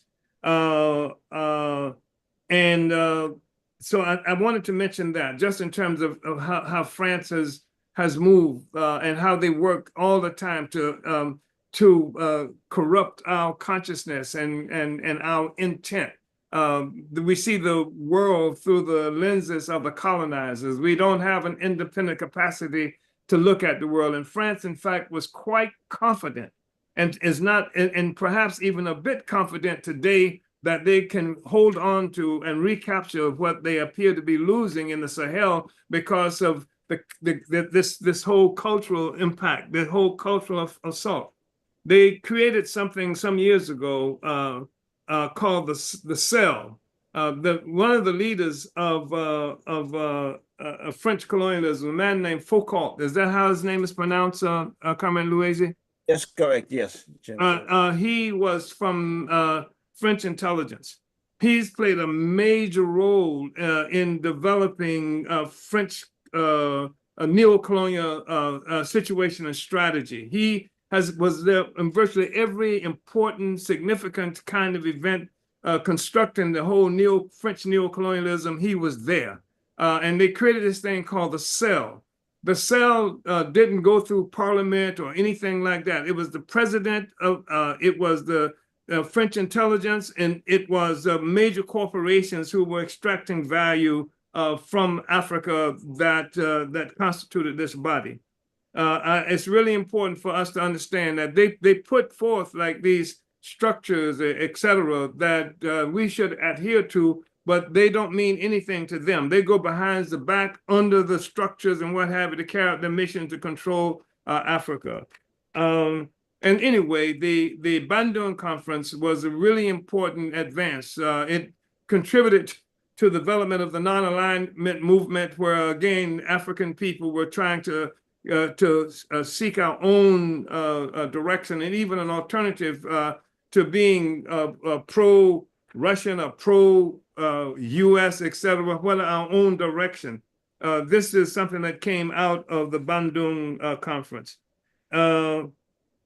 And so, you know, in terms of determining effective strategies specific to each region, what happens is that you can come up with tactics, but the strategic direction of Africa has to be the African Socialist International. One Africa, one nation. And then the question is how does a particular country, a particular region in the African world affect organization and tactics that will facilitate the strategic interest for the total, absolute, unconditional liberation and unification of Africa and African people. That is the thing that we think has to be the mission. So I wanted to just say that quickly. And then, and I cannot overstate this question of culture. And they cannot be allowed to control the definition of culture, even the definition of nations. And who is a nation? MQ, there in the Philippines. I'm glad to see MQ here all the time because she's grappling with this question of nations and the implication of the population in Philippines. Certainly much of it, and perhaps the whole population, in terms of relationship to Africa and being, you know, like African people. I think we should continue to talk about that. Certainly, we know that there's an artificial kind of consciousness that's impacted on us all the time. You know, they name us according to what they want us to be. We were the part of the Gold Coast. We were what is the shrimp, entity? What is it called? That's Portuguese term for shrimp. Cameroonians. You know, they give us the names they want us to have. And they create a false consciousness, and it's not real. The whole thing about being an American, how the hell is that possible when America was created at the expense of Africa and African people? So there's no such thing as an African American. That's a hyphen, and that is a chain that locks us to our oppressor, etc. Oh, MQ, not in the Philippines. Where are you, MQ? She said she's in the U.S., but her mind is totally on the Pacific. She's in Florida. Yes. Okay, well, that's another country.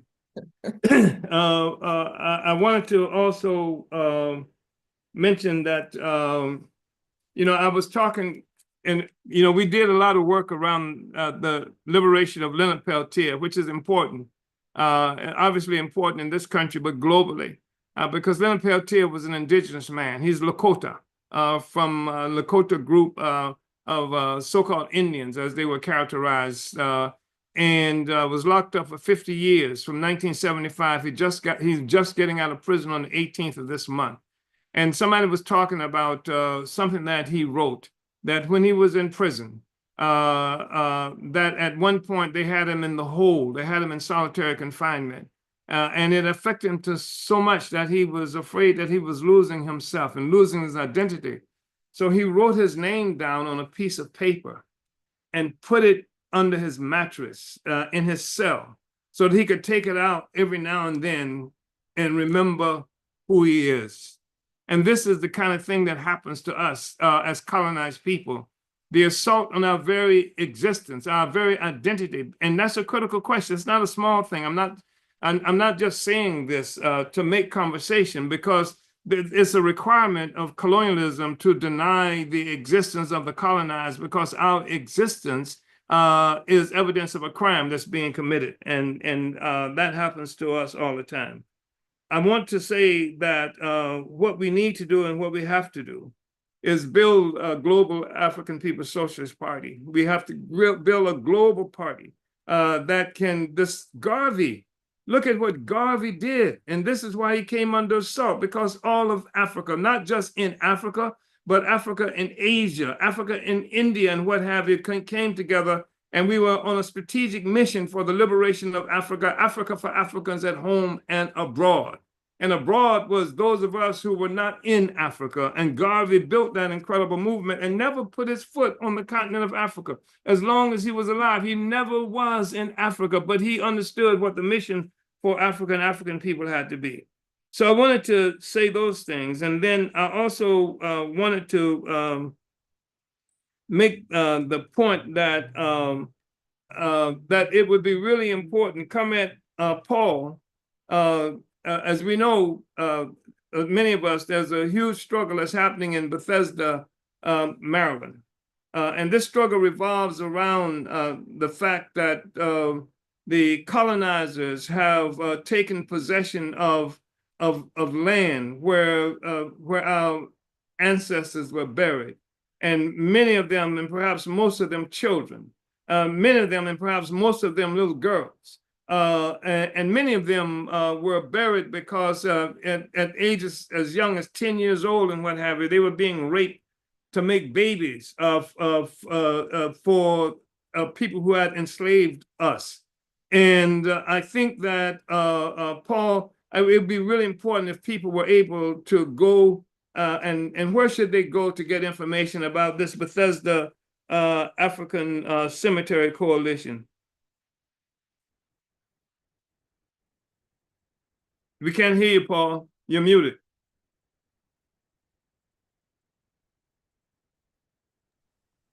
Okay, Bethesda African Cemetery Coalition.com. Okay. All right. Bethesda African Cemetery Coalition.com. Right. And I just want to mention one other thing I think of tremendous significance. There's a place in Louisiana. As people in this meeting may know, that the United States has the largest prison population on the planet Earth. And the second largest prison population on Earth is in Louisiana. And in Louisiana, the most notorious, cruel prison that they have is called Angola.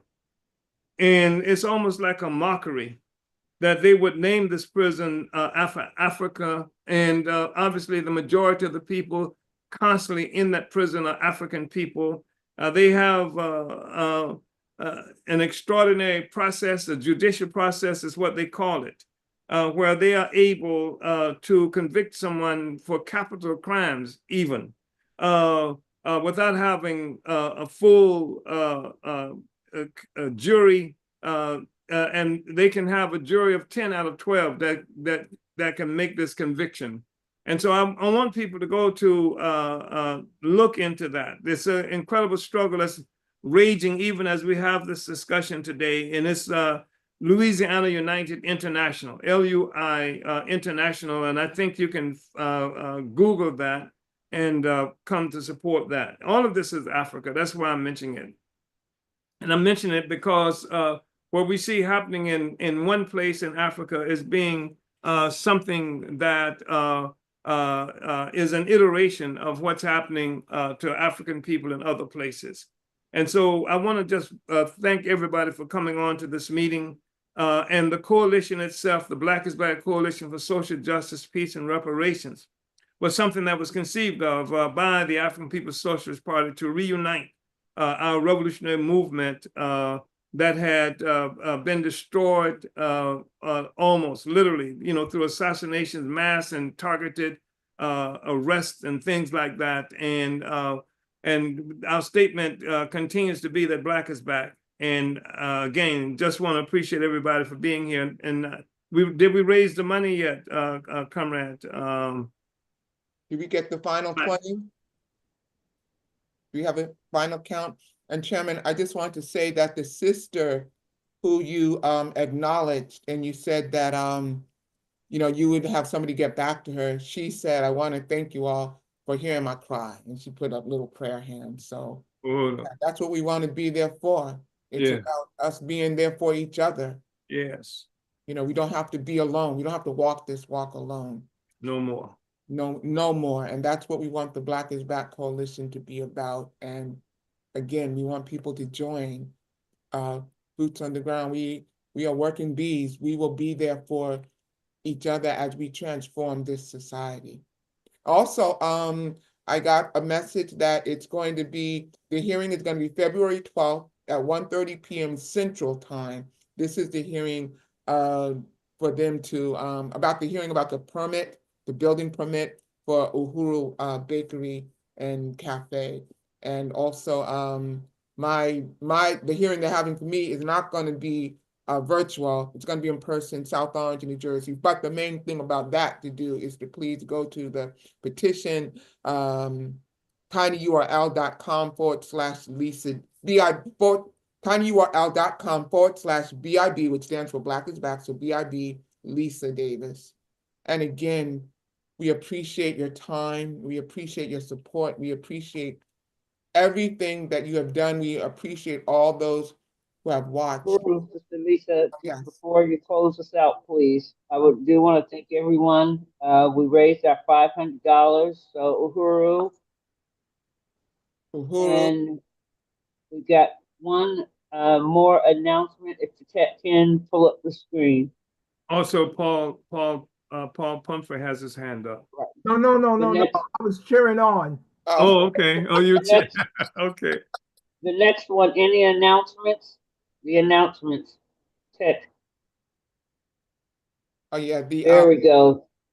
Right. So we got the Black is Back 9th Electoral Campaign School, which will be April 12th and 13th of this year. The ballot and the bullet, not one day, not one dime, no compromise, no surrender. Yes. Will be held right here in St.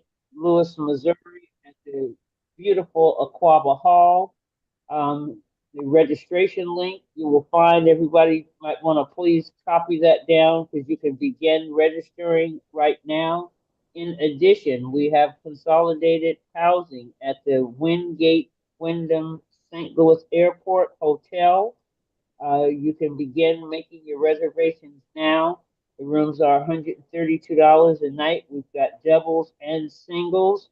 You can give them a call at 314-254-2656 and tell them that you want to reserve a room for the Black is Back. And again, that special rate is good until March 11th. So you've got little over a month, but do it now because the rooms will go fast. We want to be able to increase our block, and we want to see everyone here in St. Louis again for the 9th Electoral Campaign School hosted by the Black is Back Coalition. Exactly.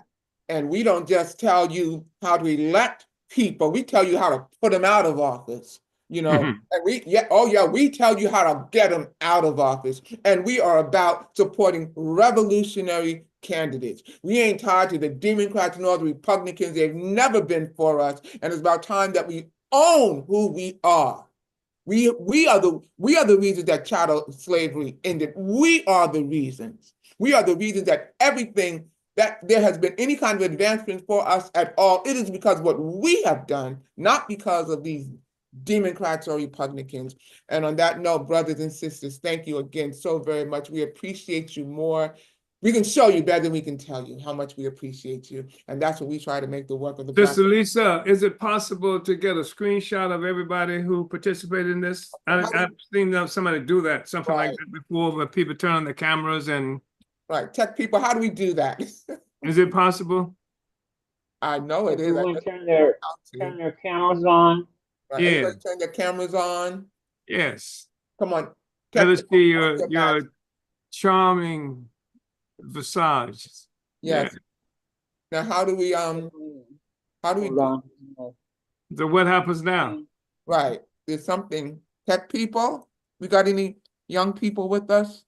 Take a screenshot. We can do a screenshot. And I'm going to take a screenshot as well. Okay. So we can't see you fully, Brother Paul. Yeah, there you are. Yes. You're going to take the screenshot, Sister? There you are. Good. Who's taking the picture? Yeah. I'm taking it. Okay. Great. But I did see something. I thought I saw something on Zoom that gives you the ability to be able to take a picture. We're going to figure this out. I think somebody just had a baby, so that should be able to fix it. Yeah. Or we can get Sister Jacqueline's child to step forward and show us how to do this. We got any 6-year-olds around? Yeah. So I got them. I took a couple pictures. You got it? All right. Tafari's missing. Yeah, where's Tafari? Oh, Tafari, where are you? Tafari, where are you? Yeah, put your camera on, Tafari. Yeah, I see that there's an indication that you're present, but we can't see or hear you. Well, if you've got it, that's fine. Thank you, Kamaz. We really appreciate it. It was an extraordinary webinar that we've just done, and I think it's historic. And I think we contributed to how a whole bunch of people in the world can understand Africa and the aspirations of African people, not just in the Sahel, but globally. So relentless. And Paul, thank you for introducing us to Jacqueline, Sister Jackie. Thank you. Uhuru, Black is back. Uhuru, yes. Victory is ours. Indeed. And we ain't scared of Trump. Ain't scared. And we ain't scared. By the way, I met Jacqueline at the rally that took place leading up to the trial. Oh, where?